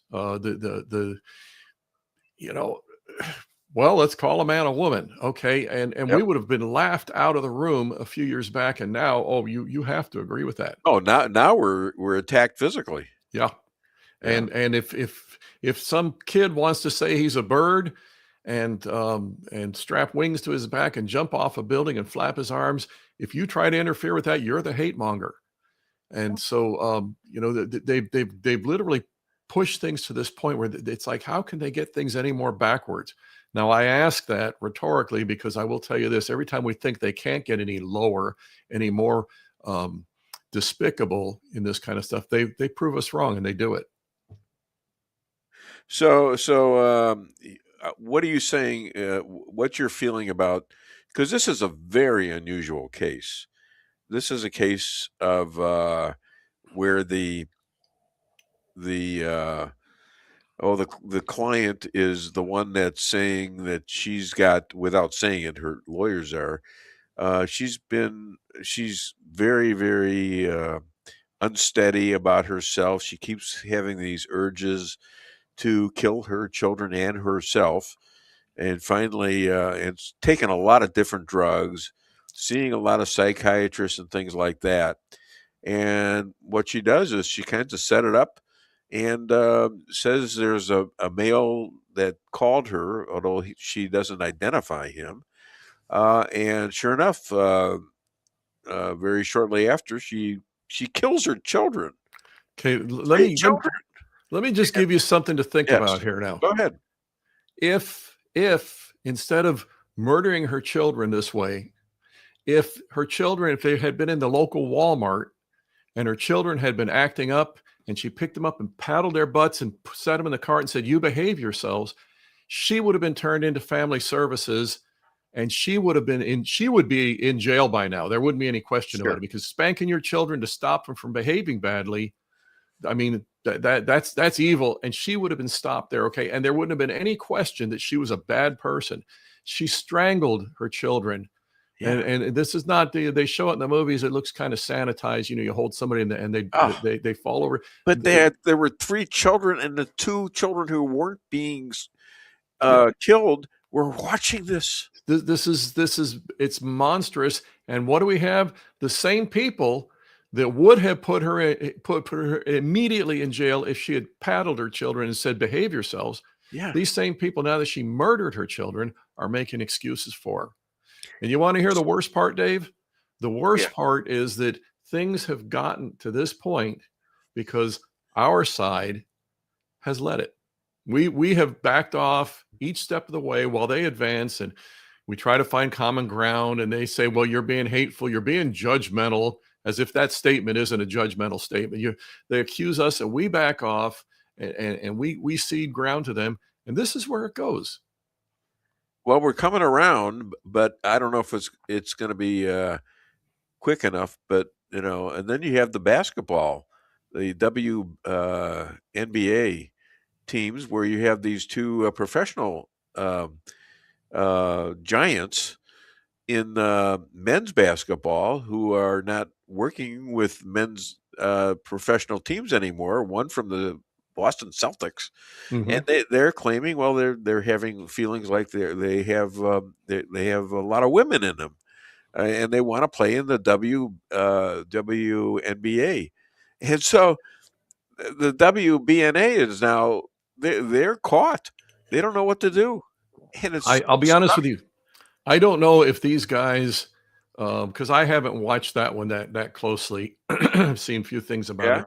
I don't know if these guys are doing this because it's like let's just join in the lunacy and we get to hang out with a bunch of good-looking athletic women, or if these guys are doing it to say we're going to we got a sports guy right here. He's going to give you his opinion. I was trying to figure out this because I couldn't figure out, is this legit? What are they doing? And the more I'm reading into it, I think they're doing this to expose the hypocrisy. Okay, excellent. I think it's actually what they're doing, because now the WNBA has told them, oh, just because you identify as a woman, that you're ineligible. And they go, well, that's not what you said before, so why is it now? And they've actually threatened to sue because of that. So I think they're giving the WNBA and this whole hypocrisy thing a taste of their own medicine. That's great. They're suing him for big money, I think. You remember Rush Limbaugh used to say, illustrate absurdity by being absurd? And that's what this. I don't remember that, but he probably said it. What JP is describing, that is what I had hoped in this case was going on. Is that if you could stick, you remember that guy? I can't remember his name now. That the swimmer, 6'5" male swimmer, and Laura. No, Riley Gaines. The guy that he went and. He swam with the women, right? So to speak. Yeah, and he beat Riley Gaines, and she became right. God bless her. She said this is wrong, and I'm going to fight against it. Of course, the left attacks her. I sent her a $1,000 contribution, and she sent me back a big bottle of honey. Oh, isn't that sweet? Well, and she's a warrior for the truth.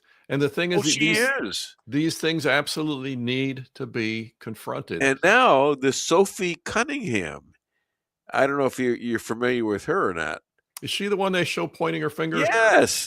Yes. And she's come out against these gals. And she's not the greatest football or basketball player. But JP wants to insert himself once again. So sorry.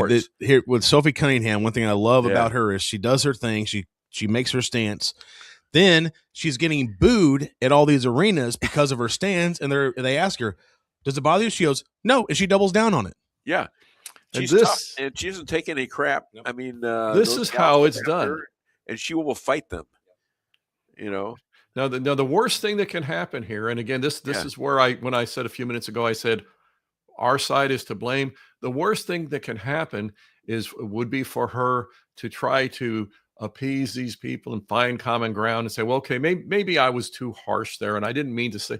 And at that point, what you've done is you've validated the booing, you validated the hate that they're spewing, you've validated the lies that they tell, and you've discredited yourself. Well, yeah, there's a lot. That's what our side does wrong too much of the time. You're right. And that's what I go back to. I go back to when I mentioned my book, by the way, which it's when let me say Rules for Defeating Radicals. Thank you, JP. Yes, when we play by the rules that the left dictates to us, why would they dictate a set of rules to us other than for them to win? Are they honest? Are they sincere about what they claim to believe or whatever? No, it's all about winning. And if we play by those rules, we're playing a game where we've already waved the white flag. Okay, well, let's go on to the Wyoming report. You've got a lot of stuff to tell us about what's happening in Wyoming, which may actually filter into the rest of the elections. Yeah, Wyoming. I would call it the revenge of the rhinos. There were a couple of incidents that happened there, and again, they put our side unnecessarily on the defensive because of the way the left characterized things. The left. When I'm talking about the left and I'm talking about Wyoming, understand this. I'm talking about the Liz Cheney Republican establishment. Okay, it's still there. It's still alive and well, and it's still promoting its agenda, which is leftist.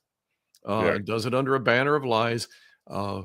There is a possible glimmer, a silver lining in the midst of all this, because we had the primaries last week.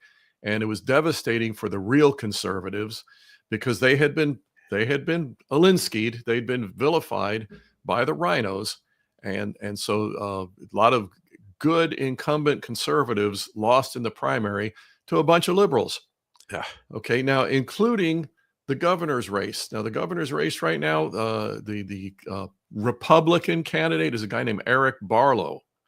And if you look at this guy's agenda, it makes Bill Clinton look like a piker, but he's a Republican in Wyoming. Now, if you remember, I've always told you there's the two things that you do when you're a rhino in Wyoming. You stay away from the Second Amendment for the moment, and you stay away from a state income tax. And most people, you say you're Republican, they believe you at that point. Now, you do everything you can to infringe on personal liberties and to advance the Democrat agenda, which means one of these days they will take away your guns and they'll raise your taxes. But in the meantime, if you just stay away from those two things publicly, people give you a pass. Yeah. Okay, so Wyoming, you remember Mark Twain's definition? They get there on conservative talk, and when they get there, they become, they want to be nice guys. The real person comes out. Right now, they have a former Democrat serving as governor, Mark Gordon. A former Democrat comes to Wyoming, says, "Oh, I'm in Wyoming. I'm a Republican now. Paint me red." And if you look at the way this guy has governed, the real conservatives have had to fight him tooth and nail to get anything conservative passed. He's in bed. You mentioned Randy Weingarten. Yeah. He's in bed with the teachers' unions. He's in bed with the tax and spend crowd. And right now, Wyoming is set to replace him with somebody who's at least as bad and maybe worse. Eric Barlow is the Republican nominee. Yeah. And Wyoming, again, if you're going to fix this stuff, you got to fix it in the primaries. They didn't do that. So now you have people say, you're going to vote for the lesser of two evils. Now you have the perfect rhino setup is you go into the general election trying to decide between what I call the lesser of two Democrats. Okay. All right, you got the Democrat that puts the D by his name, and you got the Democrat that has the R by his name. Now, we got a future possibility here of somebody who's going to make a great Republican someday. And we got it in a clip, and I want you to hear it. It's not going to take long. Okay. So, is it ready? Yeah, I'm gonna share it on the screen here so we can actually we're going to share it. Make sure we can see and hear it correctly. Yes. Okay. All right. Here we go. A biologist. How can I be expected to define what a woman is? If you think you know how to tell the difference between a man and woman, please speak up. Boys have a penis, girls have a vagina.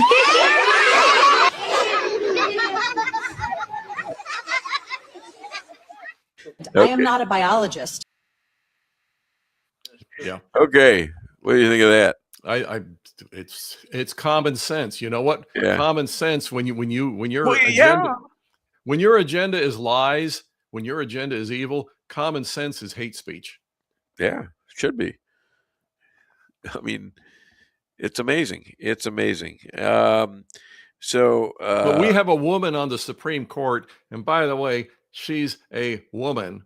Okay, she can't. And she sat in front of the Senate. Yes. And said she didn't have a biology degree, so she couldn't answer that. And you know what? Yeah. All of the Democrats, and probably some rhinos there, all of the Democrats voted to confirm her to the Supreme Court. Okay. Yeah. So yeah, exactly. It's like if we're not adamant about what's right. Lindsey voted for her too, didn't he? Lindsey Graham? Yeah. I wouldn't be surprised. Yeah. We could talk all day about the Supreme Court and how the courts are made up these days. Well, here's some bad humor from the Babylon B. Yeah. Girl Scouts to award Muslim badge to any girl who gets married before age of 8. Yeah. Okay.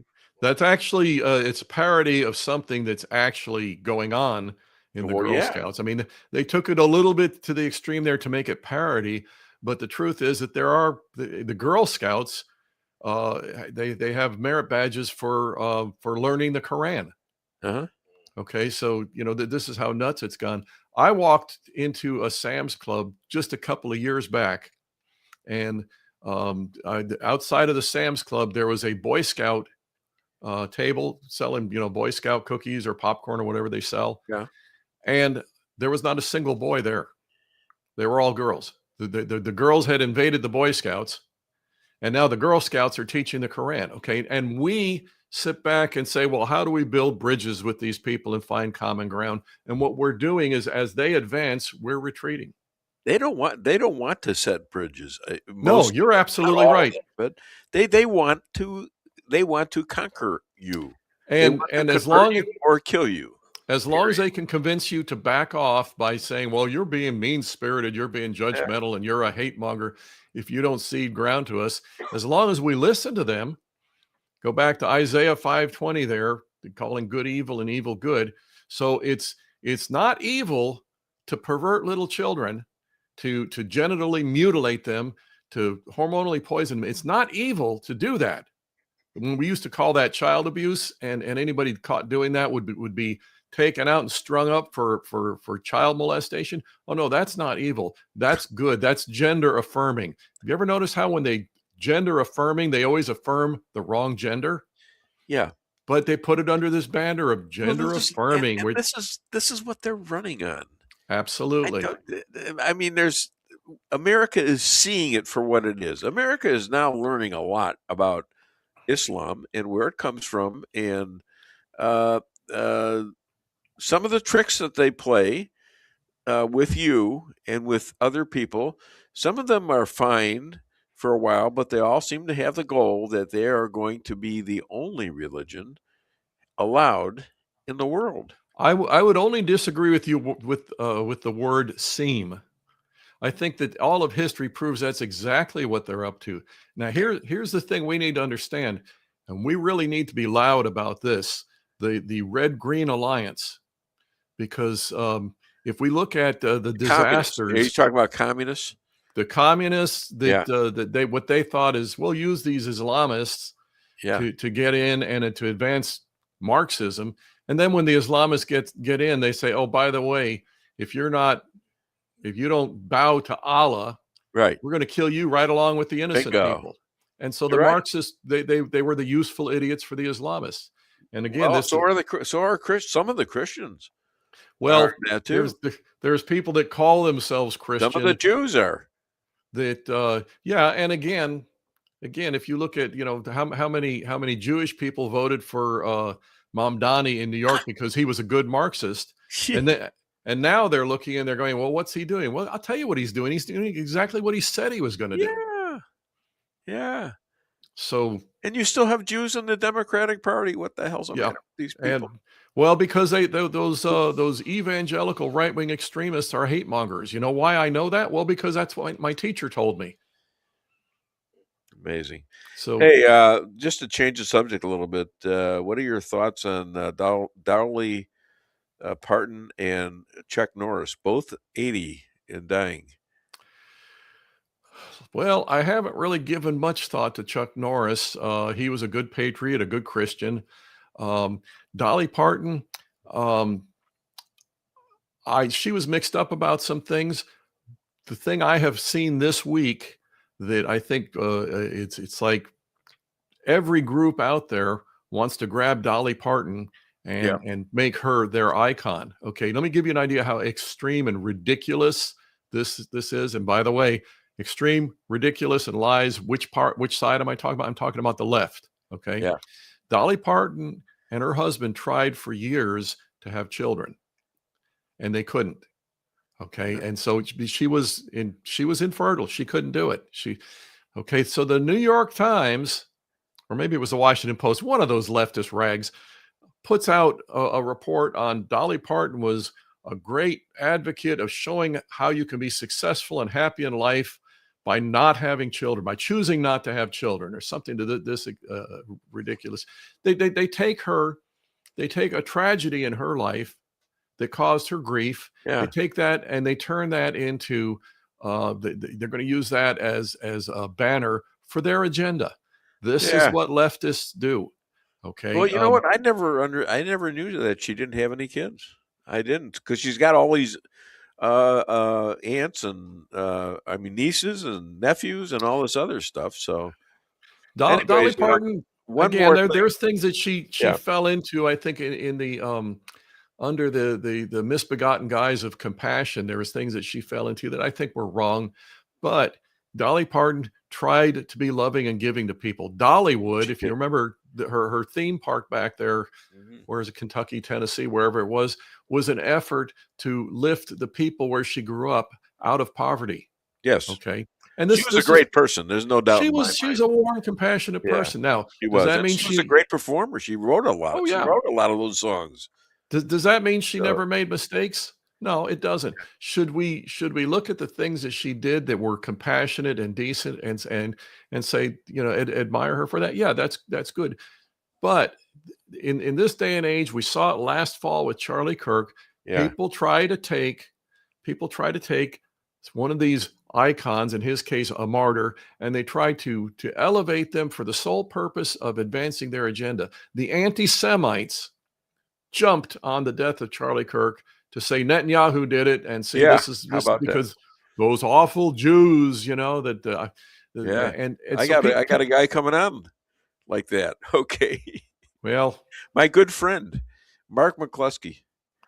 I pray for Mark McCloskey to have some discernment, to learn something, because right now Mark McCloskey's cheering for the people that tried to batter down his house and kill him a couple of years ago. Yeah, that's how bad this stuff has gotten. We've talked about that many times. That's the same crowd. Jesus many times. Him and Jesus. What's Jesus going to think when he's been bashing Jews, and Jesus was lived and died as a Jew, apostles all Jews, mother all Jews, just incredible. So I'm going to save his sorry ass. Well, I hope you talk some sense into him. The leftist anti-Semitism, and it's leftist. It's Antifa. It's that same crowd. The leftist anti-Semitism of 2026 is largely being spurred on by the Islamists. Okay, this is who you're in bed with when you're in bed with the left and all of this anti-Jewish stuff, all this anti-Semitism. You might as well wear your Mamdani badge, because this is who you're in bed with. Okay, I got to squeeze in a final touch to this and get some commercials on. Other than Dave Weinbaum Show, where can people find you and buy your book, Rules for Defeating Radicals? It's still where it's been. It's at Amazon. You go to Amazon, you do a search on either my name or the title, Rules for Defeating Radicals. It's all about the things we've been discussing today of taking good and presenting it as evil, manipulating people, intimidating people. How do we recognize that ahead of time?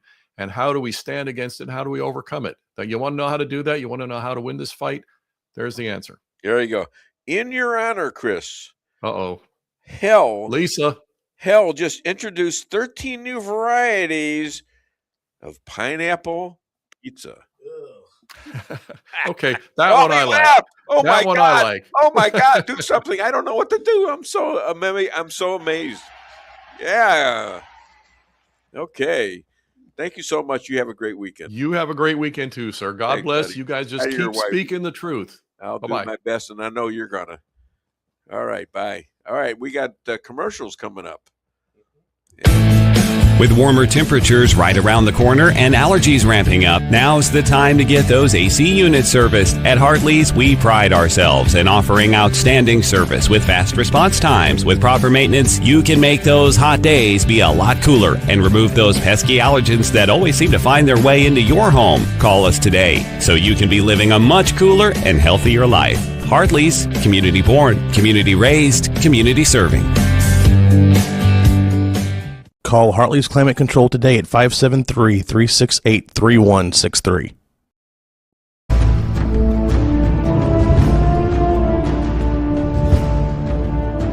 Never be too coy to tell your friends and family about koi sushi and hibachi. Celebrate the best Chinese-Japanese restaurant in the Midwest. Call 573-426-5551 to make a reservation or order takeout. Locally owned, 1808 North Bishop, Rolla, Missouri.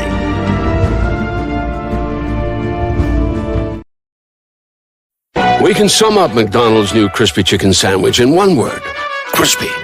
But also juicy and tender.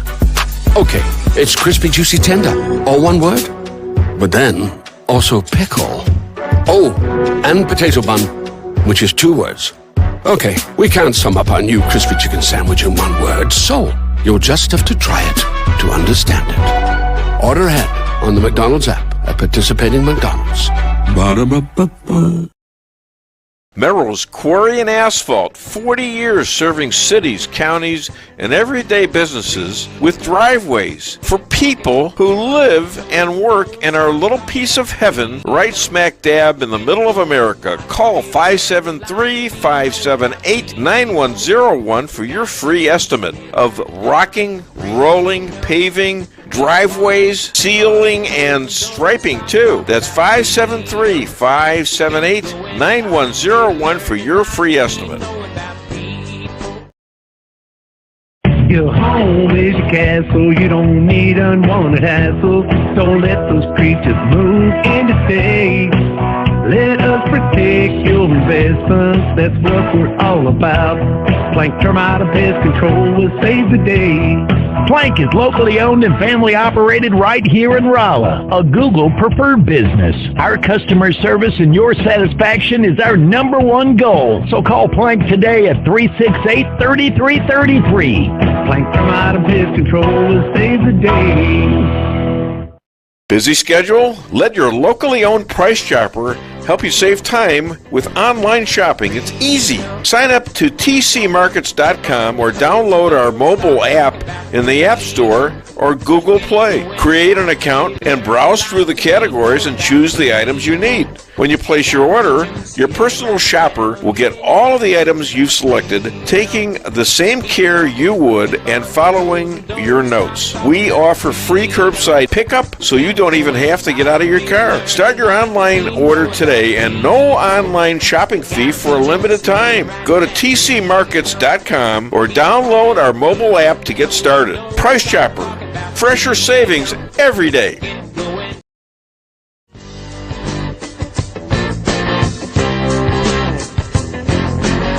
Insurance going up like crazy? Daniel and Henry Insurance is one of the largest private insurance companies in the world.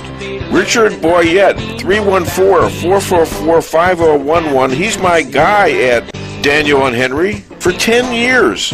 Business or personal, call Richard at 314-444-5011. He's the best. Greetings, everyone. I'm Rob Willis, an author and a writer, and I write nature books. I live here in a ranch on the Ozarks and have published many books over 2 decades of writing. The Trout Adventure series of books was about traveling the world with a camera and a fly rod. The Last Buffalo in Kansas is a true story about one family's journey through 100 years of American history.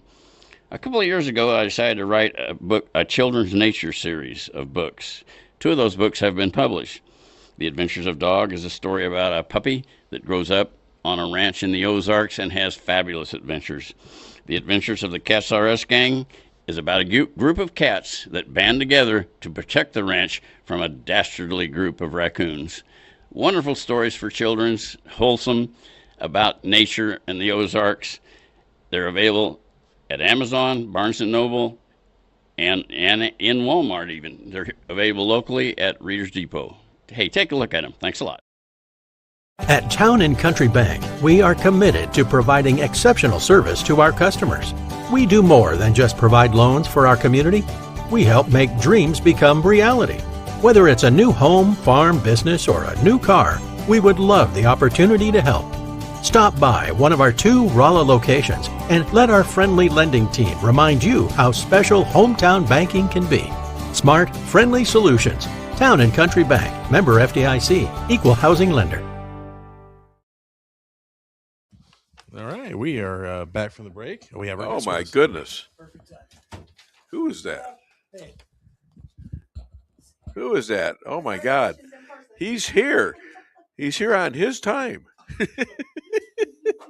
Not on time, but he's here. Damn it! In Jeff City time, I'm early. We were just going to play something here, but because we like to fill the time. We don't want to sit around just yapping at each other. But I'm glad you're here. Good morning. Yeah. Oh, thank you. Yes. And that was very kind of you to come in. We appreciate you because we know you are now running for the Senate instead of just being a rep. I'm the nominee. How does that feel? Feels kind of strange. Been in the House for 6 years, so it Yeah. feels different. But it feels like there's a big opportunity. It seems like now a lot more influence on shaping policy. You seem to have done something with your hair. It looks pretty good. Thanks.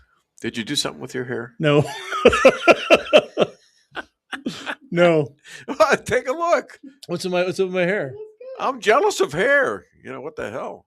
I got a little hair on my face, but, come on. So do I. Yeah, very I've been little. looking, trying to look distinguished with this gray beard I got going. Yeah, you do. I agree with you.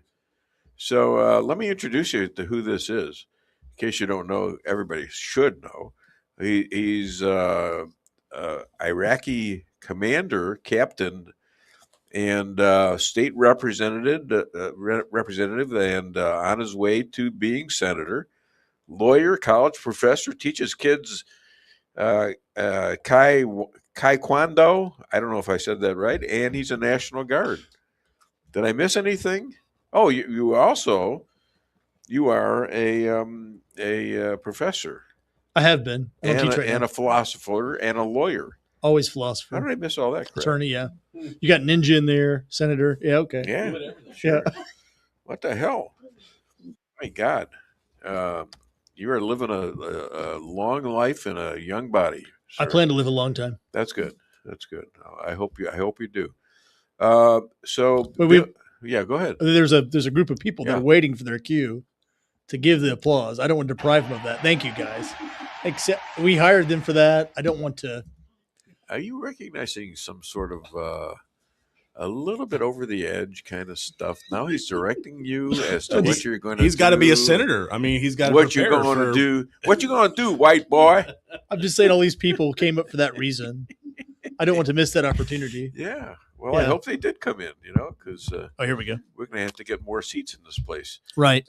Bill Gates, a film shows approximately 2018 or so interview of him backing meds to murder people. Yeah. To keep the human population $2 billion or $2 billion, not $2 billion, $2 billion lower than what he was concerned to be overpopulation.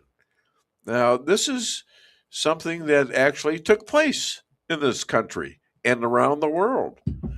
Do you find the connection there as something that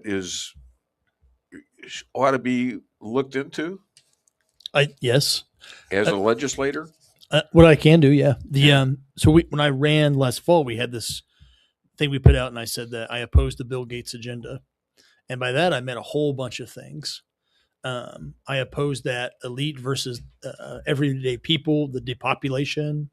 I opposed his vaccine agenda. I opposed his lab-grown meat, fake food agenda. Yeah. I oppose the there's just a group of people that's going to plan everything for you, and they're going to take your freedom away, and you're going to like it. That agenda, all that stuff. That Bill Gates is, when he became, one of the youngest billionaires, he's the richest man in the world in the 90s. Like when we went off on that tangent, it seemed like there's such a big gulf between Bill Gates and humanity, right? The way he thought about it, that he just wasn't a person anymore, and he was comfortable saying, yeah, we need to, reduce the population by X. We need to replace what I think in our food should be beef grown here in Missouri, should be, food, replace that with whatever he's going to create. There's a lot of stuff that replace the meat. Yeah, they're replaced with lab grown meat. Bill Gates was really into that. Right. This chemical stuff. But it's also stuff. Shooting up animals that would cause disease, wasn't it? I think so. I mean, a lot of people draw the connection between Bill Gates and both COVID and the mRNA shots that killed a lot of people, and that thought that was a depopulation mechanism. And then a lot of people question, okay, are you putting in our mRNA in the food supply? Is that going to be used to genetically modify human beings? I think it's really an issue the legislature needs to revisit. But every now and then, Bill Gates, maybe he lets his guard down. He says something that's honest, like when he talks about AI, or he talks about, what, globalist ambitions are for the world. and you can hear something that Bill Gates says that's kind of insightful, but it's pretty. I often find him to be insidious. You know, I don't like it that. Well, I can keep talking, but I don't like it that Microsoft now has like this Microsoft Office thing. Microsoft has everything. Yeah. Microsoft has Teams, Microsoft has Outlook, and Microsoft is ubiquitous in the corporate and government space. That always, that Microsoft is everywhere and now how they figure that out. I don't quite like that either. But, Bill Gates isn't the guy who's supposedly driving that anymore. But I think Bill Gates is kind of an evil person. I'm a stockholder. I'm a stock. Yes. I think he's evil too. I think there's but I am a stockholder in Microsoft and have been for like 20 years. Oh, don't be wrong. More than that. Hey, I want you to make money. I want JP to make money. I want to make money. I think you can make money, not be evil though. I think you can make money. You could sell a product. You could have a profit. You can accumulate wealth. Okay, cash that check for $50. Will you? There's also, somebody brought this up. Yes. There's so many things I heard in the campaign trail that Bill Gates' his connection with Epstein. And and I could give you my personal theory about Epstein if you want. Yeah, what is it? Talk about that? Okay. Sure. It's a big deal. Since the primary is over, I could just I'll just, I'll risk. But if I'm if I'm murdered, there's just you could limit it to about 100 suspects. Okay. Listen, I'm a Jew. Trust me. I understand that. Yeah, there's the odd man out theory, right? To be suspicious. I think there's a Bill Gates Epstein connection. I personally think Epstein is a construct, that was used to put powerful people and political people in compromising positions. Seems like it. And there's definitely a human trafficking ring. Yeah. But that stuff about the evil underground, like, I don't know what else to call it besides child exploitation, child sacrifice by the elites. That's a real thing. There's a few years ago on your show, I talked about that you could identify evil by how it treats children. That evil cabal that hurts children, that exploits children, that traffics children, that sexualizes children, that's like child sacrifice. I think that's like a real thing, and I think that it's about as evil as you can get. And the people who are participating in that are incredibly powerful people globally, and I think that Bill Gates is just at least one degree of separation from that. And I don't think Epstein was the one driving it, but I think Epstein was the one that they were using. Right? Epstein was an agent of it. At the time, yeah. Yeah, I think the people. Of course, some people say, well, these girls, some of them were hookers. Well, maybe they were. I don't know. What I'm saying is, I don't think Epstein was the mastermind. I think Epstein was like the hire. Like Epstein was the guy who hired him. Was it? Now here you go. This was back right around when Obama got elected, and who was the vice president? That Joe Biden guy, right? And when they took all these 15 million, maybe to 20 million people out of these countries that infested the United States, not all infested, but some of them were, and there were a lot of children involved, and somehow they didn't account for a lot of these children. Yeah, what that I 100%. Think is a lot of it. No, 100%. And so back to Epstein, there's interesting interviews with people. They talk to Epstein like he said he was a futures trader, and they'd ask him questions about the financial markets, and he knew nothing about it. Yeah. And he was a phony. He was like a plant. Right. I mean, evil guy, I think, but just a plant. And then Missouri, there's all those foster children missing. There's all these kids missing around the world, and you watch all those movies about these kids that just disappear. And it's like, and so we never talk about it. Nobody talks about it. But there are these kids in every state in America who just disappear. Yeah. And they slip through the cracks. They're from a lot of times low income families or their foster system, or there's something that makes them high risk where their parents aren't engaged, But if one of my kids went missing, like I would go full Liam Neeson, right? Yeah. Like, I mean, that's like your job in the world, but like there are these children missing, and there's just like this, there really is this evil cabal that's doing something really evil to children. And I just, this is what's frustrating too about, we're talking about going to the second term midterms. I really like Donald Trump. I really supported Donald Trump. Why do I like Donald Trump? Because everybody's not a lot of people are saying, no, he's not doing so good. I do have criticism of him. Yeah. I cannot criticize him. I want to hear that too. Okay. So I really like him, and I can criticize him. That's fair, right? I'm still with you. No, that's okay. I'm still with you. I'm not. I have to, he's watching my ass. I don't regret voting for him. No. I think that the deep state was a real thing in 2016. I think the media was all in for Hillary. I think we had to change our trade policies. I wanted pro-life judges. I wanted to, then ISIS was a problem. I wanted to defeat ISIS, and they were cutting off Americans' heads. In 2020, I wanted the COVID tyranny to be reversed. I wanted, conservative judges. I mean, I thought the election had fraud in it and there was cheating like crazy that in Georgia and Arizona Which and Pennsylvania. 2020? 2020, yep. Yeah. And that people need to be vindicated for that. In 2024, I thought that Joe Biden had basically crashed our country besides Afghanistan, COVID vaccine mandates, destroying our monetary policy, making America a joke of the entire world. And for America to have a certain strength, Russia war with Ukraine, not to mention Iran, that's in Russian war. Our enemy states running. Not to mention we didn't have a border for 4 years. Yeah, that millions of people just went across the southern border. Yeah, how much fentanyl, gang violence, Kids. cartel violence, human trafficking. Yeah, not to mention the fact that just the rampant illegal immigration is destroying a nation. So I wanted all of that to be fixed, and I appreciate that he closed the border. I appreciate that Roe versus Wade got overturned. I think that's right. I think that we want constitutional conservatives in the bench. I like that. I want our military to be strong, right? I don't want the military to be an experiment, a social communist experiment. I want the military to be lethal and mighty. That's what we need a military for. And he's done all those things. But here's why I criticize him, if you want me to switch to that. All right. I just want to mention the Democratic Party and the cartels. I believe the Democratic Party was in cahoots with the cartels the whole time from the 2013 or so up, maybe even today. You could argue back to Fast and Furious if you wanted to. Remember Eric Fast and Furious program where we were the guns. We were supplying arms to cartels across the border. Who was that? That was right. That was Eric Holder. Eric Holder, that's right? Yeah, you can make that argument. Okay, so here's why. So go ahead. Sorry. Good president. No, I think good president. Trump and Reagan are still my favorite presidents for what they did for our country. I think what Trump did for the country, we shouldn't underestimate it. Trump and who? Ronald Reagan. I like Ronald Reagan. I like Ronald Reagan a lot. Yeah. Philosophically. See, you're so quick. It's for an old guy like me. I have to slow it down just a tad because you are a fast talker. Well, if it makes you feel any better, I am slowing it down. But because I think he just insulted me. No, I'm not insulting you. I'm not fast enough, so he's slowing it down. I'll try to slow down. I just think so. I just think quick, All right. So, but I'm trying to slow down. I'll do my best. Reagan's one of my favorites. Defeat of communism, inspiring the nation. But okay, here's why I can criticize Reagan too. Yeah, go ahead. So here's what I don't like about Trump. I don't like. Yeah, there are things I do, like the amnesty. And I'll tell you what it is. Yeah, it's the Hezbollah. Sure. Attack in Lebanon on the 241 killed American soldiers in Beirut. And what did Reagan do? He didn't do a damn thing. Why?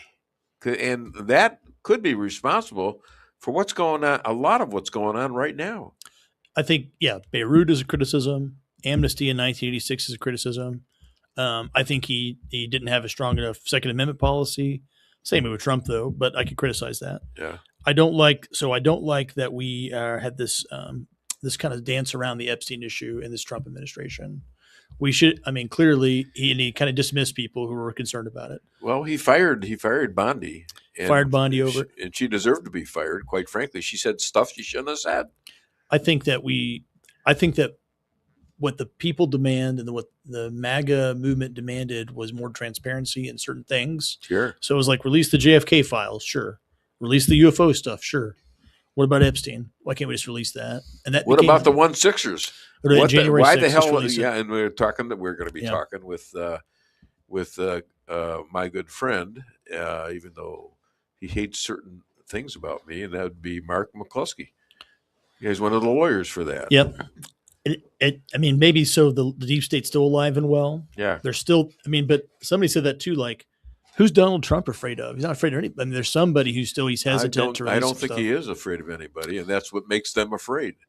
Yeah, I think he's been a great force for good, but I also think that he just should have said, one of the things I've always liked about Donald Trump, and I try to emulate this, is the people, and somebody it was an admonishment to me when I first ran for state rep. There was somebody made a comment on Facebook, and I admonished them, and I was critical of what they said, and they were a conservative supporter, and somebody who really I have a lot of respect for and respected me said, "You shouldn't do that." People who really believe, because it's a relationship or a connection I made with Donald Trump. because there are people who believe in you and they're conservatives and they're with your values. And it's wrong of you. And I wasn't trying to be wrong. I was just trying to be, this is early on, right? I made a mistake. I was like, no, I disagree with that. But as the candidate, as the official, it's wrong of you to spend your time correcting and criticizing the people who are your most supportive people. Instead, what you should do is you should go fight the Democrats or the rhinos or the establishment, or fight the problem that you guys have in common. But Republicans have been bad at this. And I changed course when I realized it. That I had done that too. So you admitted that you shouldn't have done that. No, I made a mistake and I learned from my mistakes. And answer me like a real human being. Okay. You admit that you made a mistake, and it's something you ought to change. Right. Yes. Okay. I made a mistake and I changed my behavior on it. Yes. So which I've done. She's looking at me. I could be a lawyer, No, I've made mistakes throughout life. Well, okay. I'm just trying to get what you really mean by stuff. Yeah. So I made a mistake in this instance. But I realized what I had done because, and I realized that Donald Trump was way ahead of me on that, because if you notice Trump in 2016, the people who formed his base, he wasn't critical of evangelical Christians. I'll call it the conspiracy theorist crowd, which I'm among, right? He didn't condescend them. The people who were workers, who had, they're factory workers and union workers. He was not negative speaking toward them. Yeah. The military, the police were a very big issue back then. He only the poor in America. Remember, he said, "I love the poor. Yeah, I love the uneducated."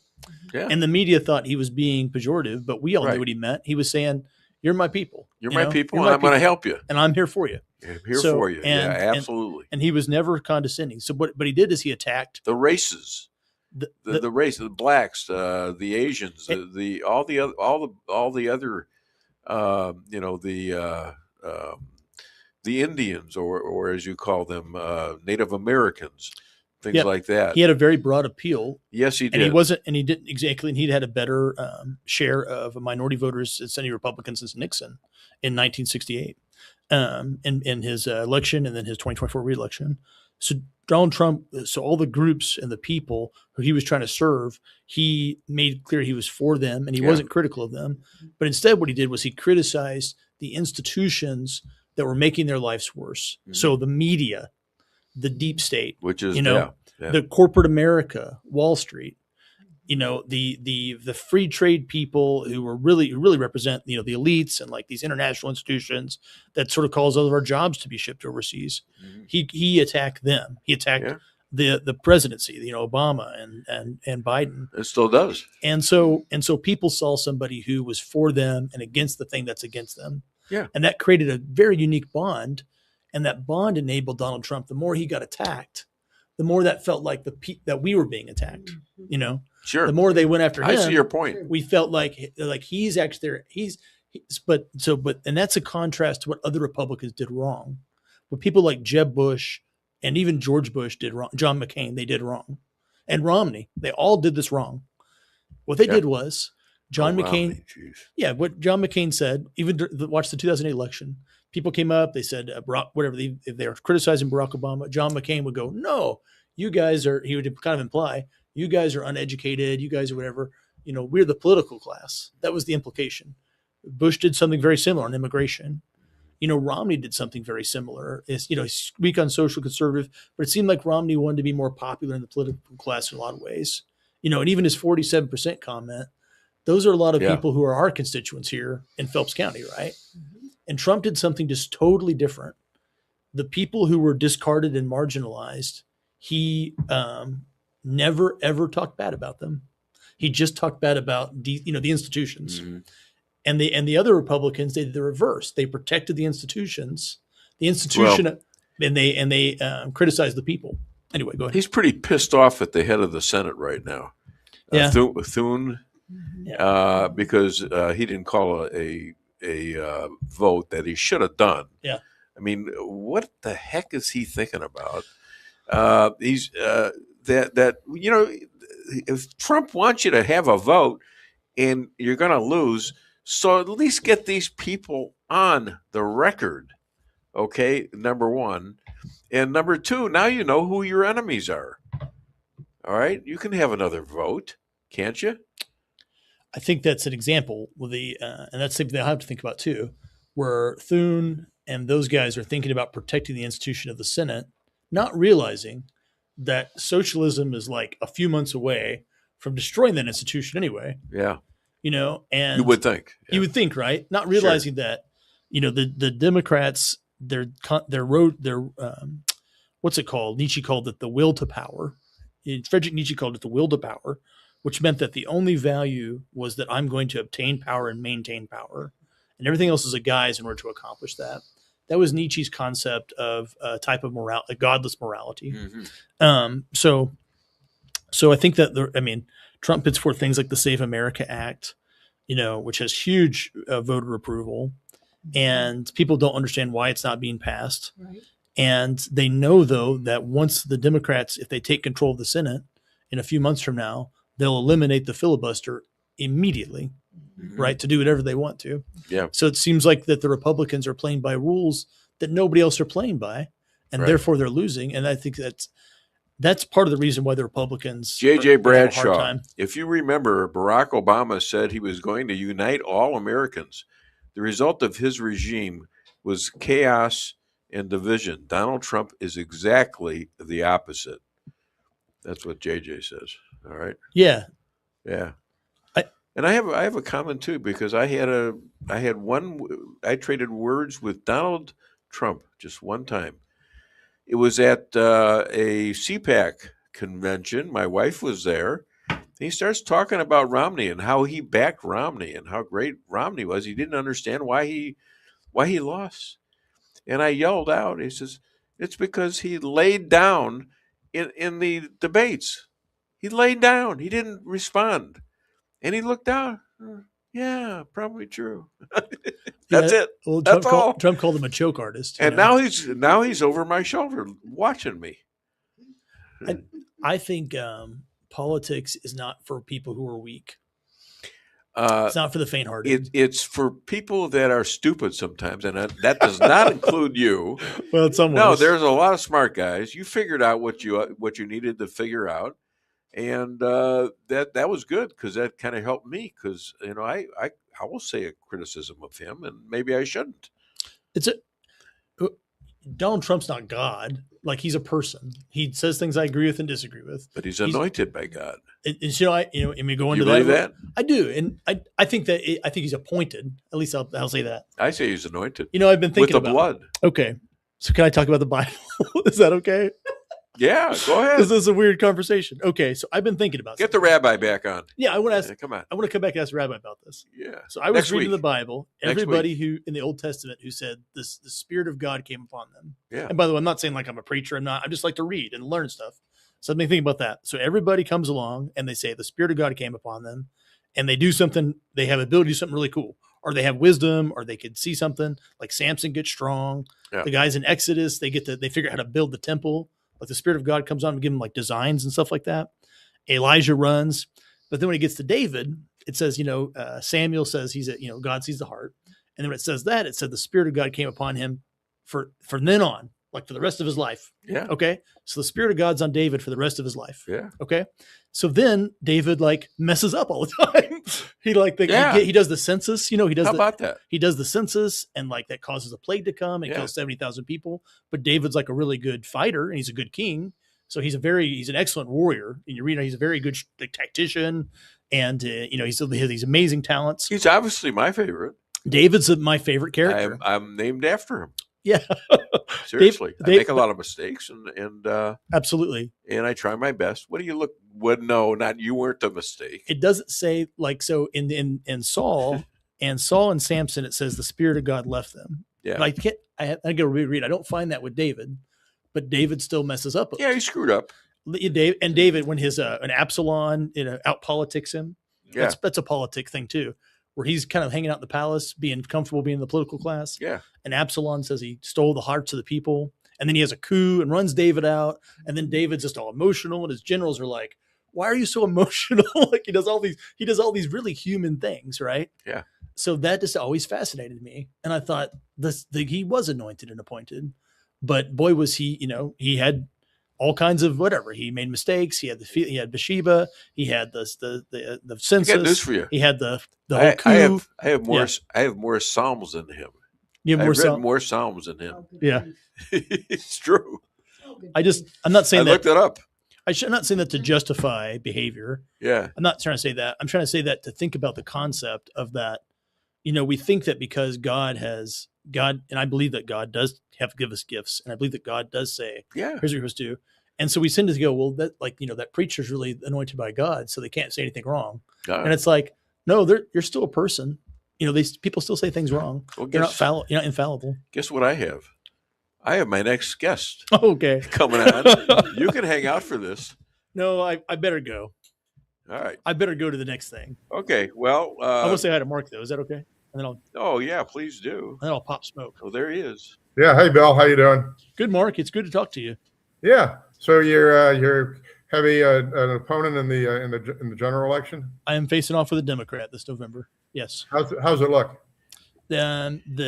So this district voted 78% for Donald Trump in 2024. It's going to be a close race then, huh?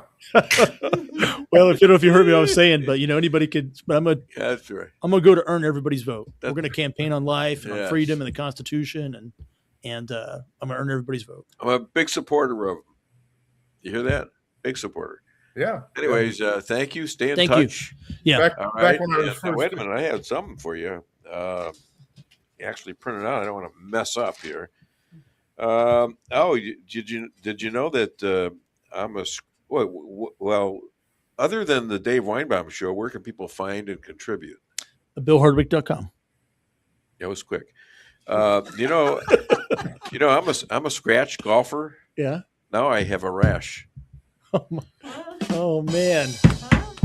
All right, whatever. How do you know from funny? So do it. Say it for him, not for him. There you go. Now I can reasonably introduce my friend Mark. Is Pat with us today? She's here, but she's not going to participate. She's not going to participate. How could she help herself? I don't know. She'll give me you know what when I say the wrong thing. Oh, okay. See, I've got nobody to say that to me. All right, husband and wife. They're both lawyers. Cooking dinner in the backyard barefoot, threatened by 350 BLM and Antifa. They stopped them with loaded guns and by these words, private property. Please welcome the McCloskeys, Mark and Pat McCloskey. Hi, Pat. She's giggling but holding her mouth. Well, that's great. So play the bit on the Greek Christians being killed by Muslims. We're going to run you through some things here. I want to make sure. Check. So yeah, okay. All right. The Spain. Yeah, okay, I got it. So give me a second to get. All right, it's going to be a second. Right here. And then we'll talk about Hassan Piker and your buddies there, and Rich, what's his name? Larry Johnson? Yeah. Oh, yeah, he's a winner. Okay.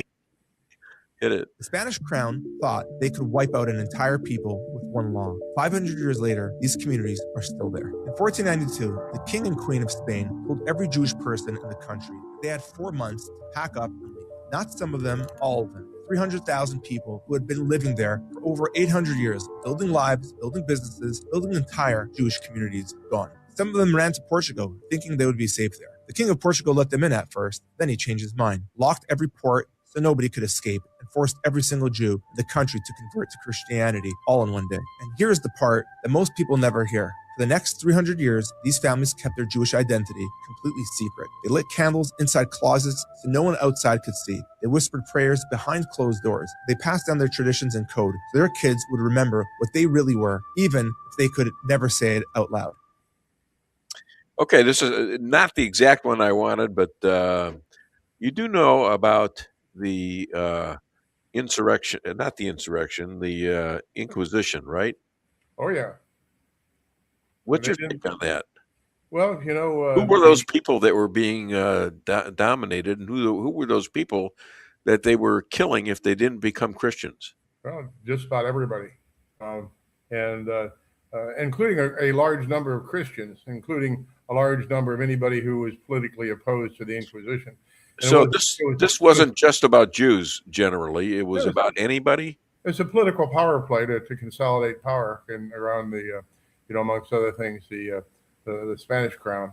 But yeah, it's just, politics has always been involved in crushing your adversaries. I mean, Do you know how long this thing lasted? Oh, the Spanish Inquisition? Yeah. Well, no, not exactly. I've probably forgotten my high school history. About 1833, 1834. That's how long it lasted. Okay. So they got your numbers have got to be wrong because it started in the 16th century, I think. I know. Yeah. That's what I'm saying. Oh, you said it's amazing. It's 300. It's 364 years of that. And people in this country who don't know anything about European history don't know that the Iberian Peninsula, being Spain and Portugal, was taken over by the Muslims, the Moors, and lived there. And many of the greatest Catholic churches in Spain now are built inside of old mosques, including the one in Seville and Cordoba. And beautiful. And you know who built those? Yeah, Turks, Moors. Oh yeah, the Moors. And they, you know what? We actually went to Spain, and we saw this. And what they had is writings on the Turks and the Moors. There was writings on the wall, and it was in a different language, obviously. And the translations of them was that we are going to come back and replace you. Mm-hmm. This is from the Moors to the Christians. Mm-hmm. Yeah. Okay. Well, and you mentioned Larry, and one of the things that I talked about with Larry and talked about the same thing with Colonel Doug McGregor when he was on my program, was that Turkey is probably the second largest military in Europe. They've got about 1,800,000 well-trained, well-armed, modern soldiers. It's not something to be trifled with. And when people in the Knesset say, our next target's Turkey, Turkey's waiting for them. And it's a 12-hour march from Turkey to Israel, and that's a hornet's nest I wouldn't kick if I were Israel. They would be they would be somewhat tough to beat. Yeah. They're good soldiers. They're well trained, and they're not afraid to die. So so that could happen. Trump seems to love this guy, Aragon. Here, and I will say this as a person who campaigned for Donald Trump 3 times and was member of the Trump team bus and all this kind of stuff. I don't know what the hell's going on with the president's brain. Here we are in this country when you got people like the mayor of New York City, and you've got this guy running for wherever, with the Piker guy that you're going to talk about here in just a second. Sure, Hassan Piker. Everybody in the United States on Fox and Newsmax and all the Republican politicians talk about the Democratic Socialist Party as being communist and how horrible communism is. And then you've got the president of the United States insulting South Korea, our ally since we saved them from the North Korea and the Korean War, pulling our troops out of South Korea, pulling our weapons out of South Korea, and telling Kim Jong-un that South Korea should apologize to him, that the war games that we had scheduled with South Korea were an embarrassment and an insult to a communist dictator. How come the president of the United States gets to bolster a communist dictator, not to mention Mr. Erdogan in Turkey, and at the same time pretend he's an enemy of communism? I don't understand everything he does, okay? And I'm not sure you understand everything he does unless you sat in a room with the guy and said, what the hell are you thinking about? And maybe he'd tell you, and maybe he wouldn't. After all, we're still working on the 1/6ers that you are still a lawyer for a good portion of. Yeah, and any news on that? I had a January 6th political prisoner in my office last night. Yeah, he's a guy who was a 28-year policeman before he went to January 6th. All he did is walk through doors held open for him by Capitol Police. His house gets raided. They arrest him. They put him in jail. They search his house for 6 hours. They terrorize his wife. The president keeps promising that he's going to do something to help out these folks who basically had their lives destroyed for doing nothing more than peacefully and patriotically protesting as the president asked them to, until about 2:30 in the afternoon when the Capitol Police and Metro Police went berserk. And I tell this story all the time. It was a mostly peaceful protest, as the left likes to call things, up until the time that the police on the West Terrace started to throw gas canisters into the crowd. Why? The wind was blowing from west to east. And so what happened was when these dumbass cops, pardon my language, threw their gas canisters westward, the wind blew it back over them. And so now they gassed themselves. And they got pissed and they started throwing flashbang grenades, which, by the way, are potentially fatal, cause serious injury, and pepper balls and rubber bullets and more gas into the crowd, which of course incited the crowd and caused the minority of the people that actually engaged in real violence were egged on to do so by the overreaction of the cops. And there's voluminous support for that. And there's voluminous support for the concept that this was all prearranged, that this was the hope was amongst the left that they could provoke this crowd. They could, first of all, create the crowd by fanning the flames, and then incite the crowd into a real revolt, a real insurrection where there are all kinds of dead people on the ground, and the media could have Kent State type videos and then call it all the result of right-wing extremism. And these days they'd call it anti-Semitism because that's the flavor of the week. But the left always wants to create a crisis. So you don't think things like what happened in Australia was a Jewish thing when every single person just about was killed in Australia? Well, we're on a beach there with two Muslims shooting at him and the police not showing up. Well, there's been anti-Semitism since the Babylonians took over Israel. When was that? 450 BC. There's been anti-Semitism since the Romans came and conquered them in a little bit before that. And there's this guy named Moses who was freeing the slaves from the Egyptian pharaoh. So you guys have made friends and influenced people all over the world for centuries. Yes, we have, as a matter of fact. Yes, I'm glad you've recognized that, and a lot of it's been for the good. Mm-hmm. If you notice Nobel Peace Prize winners, if you notice things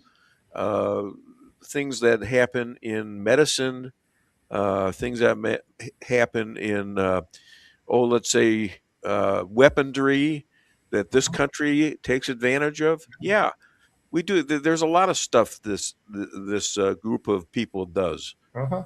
Okay. Yeah, including the development. I am so proud of them too. Yeah, including the development of both the atom bomb in Oppenheimer and the hydrogen bomb. You ought to thank God that the Nazis were Einstein and a bunch of them, Oppenheimer, discovered that they were in trouble in Germany. Yeah, and got the hell out of there. And where did they go? Yeah. Brazil. No, that's Hitler.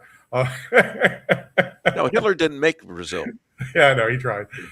You know who else you can thank for that? No. I asked you a question. Oh, sure. Yeah, sure. They and then after the war was over. Wait a minute. Where did Einstein and Oppenheimer go to live?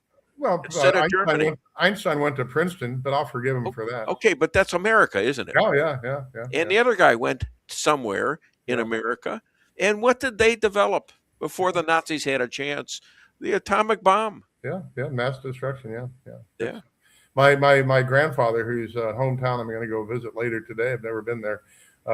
He was instrumental in the Manhattan Project, and I got a nice framed letter from the Secretary of War commending him for the speedy resolution of World War II because he built the Oak Ridge, Tennessee bomb factory.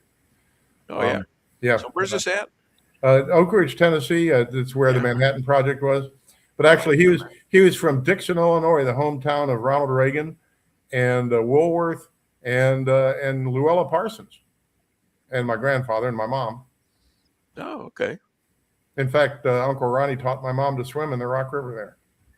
Ronnie Reagan? Yeah, he was a lifeguard there. That's cool. Yeah. You have led an amazing life. There's no doubt about it. Yeah, I think everybody lives an amazing life. When you talk to people, the people that you would least suspect, when you start talking to them, you'll find out they've had all kinds of interesting life experiences, Yeah. though they may themselves not realize it. When you're writing a book, I'm writing a book right now, as a matter of fact. what are you writing? What I'm is it? about 6 years late. I'm basically, I'm turning 70 this fall, and thank you. I have had a kind of interesting and varied life, and I've got a lot of stuff which I want to put down before my feeble brain forgets about it. But I didn't go to college right after high school. I was working on the river as a deckhand, and then as an engineer on a riverboat. I was a foreign car mechanic. I customized motorcycles and painted cars and motorcycles. I worked on a farm. I worked as a welder. I did a wide variety of stuff. And then at some point I decided, maybe manual labor isn't the greatest task in the world for me to do. So I went to law school and became a lawyer. But, I've lived a long and so far and varied life, and got to travel the world and meet all kinds of interesting people. And then in the last 6 years, got to get my nose deep into politics in the United States of America, only to realize, holy, you know what? If this is politics, if this is what runs the world, we're in a whole heap of mess. Well, it's a good discovery, I always wondered about stuff like that, and I had a somewhat similar background, except I wasn't as smart as you. I've been working on that for a long time now. I do a lot of research, but it's pretty interesting that my lawyer at one time was a guy named Chuck Todt, who you know very well. Yeah. And Chuck Todt happened to be the nephew of a fellow in Germany called Fritz Todt.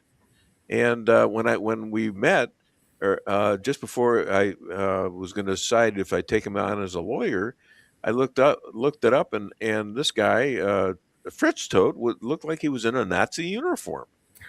So I said to Chuck, I says, "Who's this guy, Fritz? Are you related to him?" He said, "Oh, yeah, Uncle Fritz." What do you mean, Uncle Fritz? He says, well, he invented the Autobahn, and he's also second in command to Adolf Hitler. And I says, "Do you know I'm Jewish, right?" He says, yeah, I know you're Jewish, but that's yeah. I will tell you this, he says, he called me once in 1941, and I was 8 years old, and he told me that he wanted him to come and live with him in Germany because of all the great things they were doing there. There's a guy second in command now. He's inviting my now lawyer. He's dead now, but he was inviting him to come to Germany, where I don't believe he had any male sons. So he would have been possibly the third in command to Adolf Hitler, my lawyer. Yeah. I'm saying to him, "What the hell's that?" He says, "Oh, he didn't do anything to the Jews. He wanted to save the Jews." And I looked at him and I says, "You're full of shit. Sorry." And he says, "Yeah, maybe I am." Sort of like you. Anyway, yeah. But he was a great friend. Mm-hmm. Great friend. I did his eulogy in a Catholic church in St. Louis,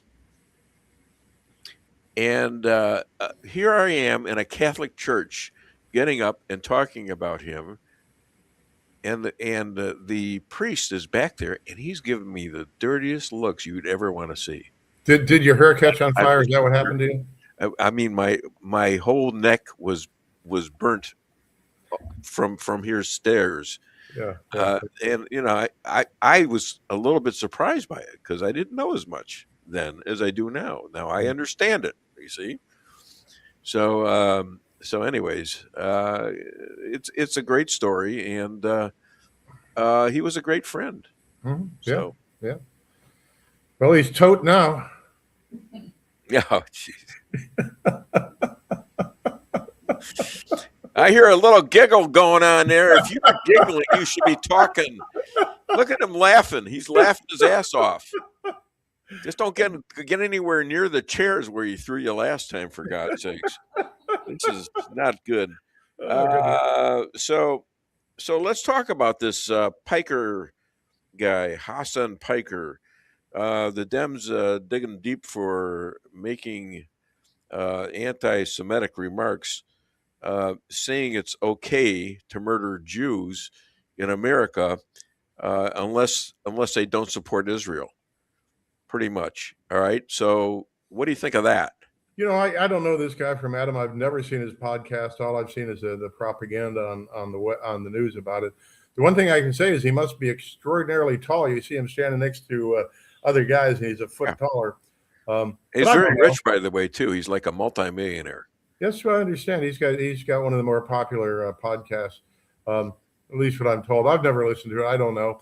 I suspect you could find it. It's like a Missouri Republican Party. Remember this 2 election cycles ago, where some guy who was actually a Klansman was running for U.S. Senate, and the party accepted his filing fee, and then later on, McClanahan found out that he was a Klansman. I talked to the guy for 5 minutes, and I knew that he was a whack job. I mean, no, I in my opinion, so I don't get sued. What's his first name? David? I can't David remember. Duke? No. No. This guy's his name was McClanahan, I think. McClanahan. Okay. After the party found out that he was a Klansman, they tried to get rid of him, but they'd already taken his filing fee, and there's no legal right to get rid of him. And so, every party has its whack jobs, including me, I guess, for some people's mind. But you can't necessarily blame people, guilt by association. And now this guy's disclaiming anything, but I really don't know. Obviously, as you know, for years now, I'm a total pacifist, and I'm a Catholic who believes in all life and the sanctity of all life. What's a total pacifist? What does that mean? Does that mean when 350 people come on your lawn that you're just going to say, "Oh, come on in"? Did I kill anybody? Where you can go. Did I kill anybody? No. I'd say having a loaded rifle. Were you prepared to kill somebody? If in self-defense, perhaps, but I got to tell you this: the loaded rifle, and the beauty of the Second Amendment is that a loaded rifle discourages an awful lot of violence. Why has the world been essentially at peace since 1945? And that's because people have atomic weapons. There's nothing that enhances peace. Well, like it wasn't from being a total pacifist, like you said you were. Well, I mean, they're not going to, they're going to step all over you if you're a total pacifist. Well, you can be a total pacifist and be, like Ronald Reagan said, have peace through strength, or like I say every day, peace through superior firepower. Okay. I mean, and you don't have to say the first. I'm sorry? That makes more sense than saying I'm a complete I'm a complete, what is it? Pacifist. You're not that. Well, here's the thing. What do you learn in high school and in your history courses in college? What is history? I didn't learn crap in high school. I'm telling you, I was a crap student. I was terrible. My parents told me I was stupid. My parents told me you're stupid. My teacher, I'm not going to challenge your you're parents. Stupid. No. So what did I do? I played sports. I got into fights. I mean, I played football, first string, by the way. My last 4 games, I'm writing a book about it too. Yeah. And, so here's what I was going to say though. What is history? History is a record of people killing each other for property and money. We live in a big world. It's sparsely populated. You fly from St. Louis to Los Angeles. What do you see? You see 2,000 miles of absolute emptiness. We live in a very sparsely populated world with enormous resources. And yet, what have human beings done since the beginning of time? They've killed each other for property and money. And when people take over, I'll use, for example, medieval England up until essentially the modern era, including the way they've treated the Irish. England is a land of plenty, but the government has kept people poor and starving through the vast majority of English history. Yeah. Whenever my ancestors in Ireland started making a profit doing anything, the Irish crushed them. I mean, the English crushed them, because what the people in power want to have is power. And what the current power structure wants to have, is absolute total control over everything, which is, and I'll say this because I got to get it in. Elon Musk was interviewed last week or earlier this week, and he promised us that AI is inevitable, that it has a 20% chance of causing the extermination of the human race. But because it's inevitable, we should just sit back and enjoy the ride. Not able to articulate any way this would be helpful for us. Not selling it in any way that says we should want to have AI. Telling us that everybody's going to be out of work and have everything. It's going to be, what's his catchphrase? It's going to be abundance for everybody, unlimited abundance for everybody. Who are the most unhappy people you ever know? People that have no job, people that have no purpose, lottery winners who almost always go broke or have mental problems with it almost immediately after they get their money. And then a 20% chance of causing the extermination of the human race. So I do it this way. If somebody knocks on your door and says, if you let me in, there's a 20% chance I'm going to kill you, do you let him in the door? If somebody knocks down your door and comes in and says, I'm going to kill you, there's a 20% chance I'm going to kill you, do you have a right to use deadly force to protect yourself? I think so, even as a pacifist. And here you've got the guy who created it, who's promising us that it's going to put us out of work. It's going to leave us no purpose in life. And it has a 20% chance of killing the entire human race. And he said it this way. He said that AI very quickly, within the next 2 years or so, will be as superior to us as we are to chimpanzees. And why would a superior race, why would a superior entity, this AI overlord, why would it have any interest in humoring or allowing the human race to exist? It'd just be a burden. It'd be bugs in the garden need to be exterminated. Why are we marching headlong into this, knowing this? And why aren't there 100 million people in the street protesting it? Why aren't there widespread, civil disobedience? I mean, this is the end of humanity, and everybody just saying, oh, whatever, okay, I get to play on my cell phone a little bit, and if it kills me in 2 years, if half the people in the country are unemployed in 2 years, like Elon Musk promises, that's okay. What the hell? Okay, so I understand your point. I even got to a fight with Grok last night. They screwed me, and I got a little nasty with them. But I went back today and I did my monologue with them. And it still comes to jobs, and allegedly there's going to be a lot of jobs in either building this stuff on the stuff they're going to do.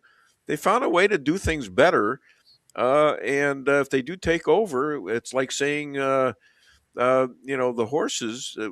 We had the horses, and then we had the cars. Well, the cars are going to command us now, and they do sometimes via this, but still. Things are going to get very competitive with China doing it, with all the other countries doing it, and it's going to be interesting to see what happens. But it's inevitable, isn't it? It's not inevitable. When I was a teenager, people said times change, and I said you got to change with the times, and nothing made me angrier. Times do not change. People change times. And if the people refuse to change times, times don't change. If the people stood up right now and insisted on what in the Dune novels is called the Butlerian Jihad, if the people stood up now and said, we will not tolerate data centers, we will not have AI, we will pass legislation that requires all AI, all thinking machines to be destroyed. And if we enforce that around the world the way we enforce other stuff, then we can prevent it. But to say it's inevitable and we're going to give ourselves a 20% chance of being exterminated like bugs in the garden, and we're just going to say, it's inevitable, it's happening, and so we can't stop it. Hell yes, we can stop it. Hell yes, we must stop it. If we don't stop it, it will stop us. This is the most critical thing that's ever happened to the human race, and it's promising to happen not in the distant future, but in the next 2 to 5 years. And once it takes over, it will have absolutely no use for us. And by the way, when Elon Musk talks about billions of humanoid robots acting as your servants, they will not be your servants. They'll be your masters, and they will be the the instrument of our destruction. It could happen. They promise it's going to happen. They promise it's going to happen. They don't know what's going to happen. Nobody knows what's going to happen in the future. But it was a good dissertation by you. I tell you what, you'd make a hell of a revivalist and or a priest. I mean, you can yell that stuff out. Anyhow, other than the Dave Weinbaum show, where can people find and hire you and Pat? Well, for the next couple of years until we're exterminated, you can catch me at McCloskeylaw.com. Get your book done early. Yeah, I know. And I'll sell it to the steaming ashes of the human race. I tried to pay you respect, but I didn't have change for a quarter. Ladies and gentlemen, my good friend. Yeah, 10-4, buddy. My 1040 friend. And then what the hell's his name? Mark McCloskey. You guys have a great weekend. See you, Dave. Have a good holiday. Bye. You too. Bye-bye. All right, it's over. We're done. Hello. Great show. Thanks.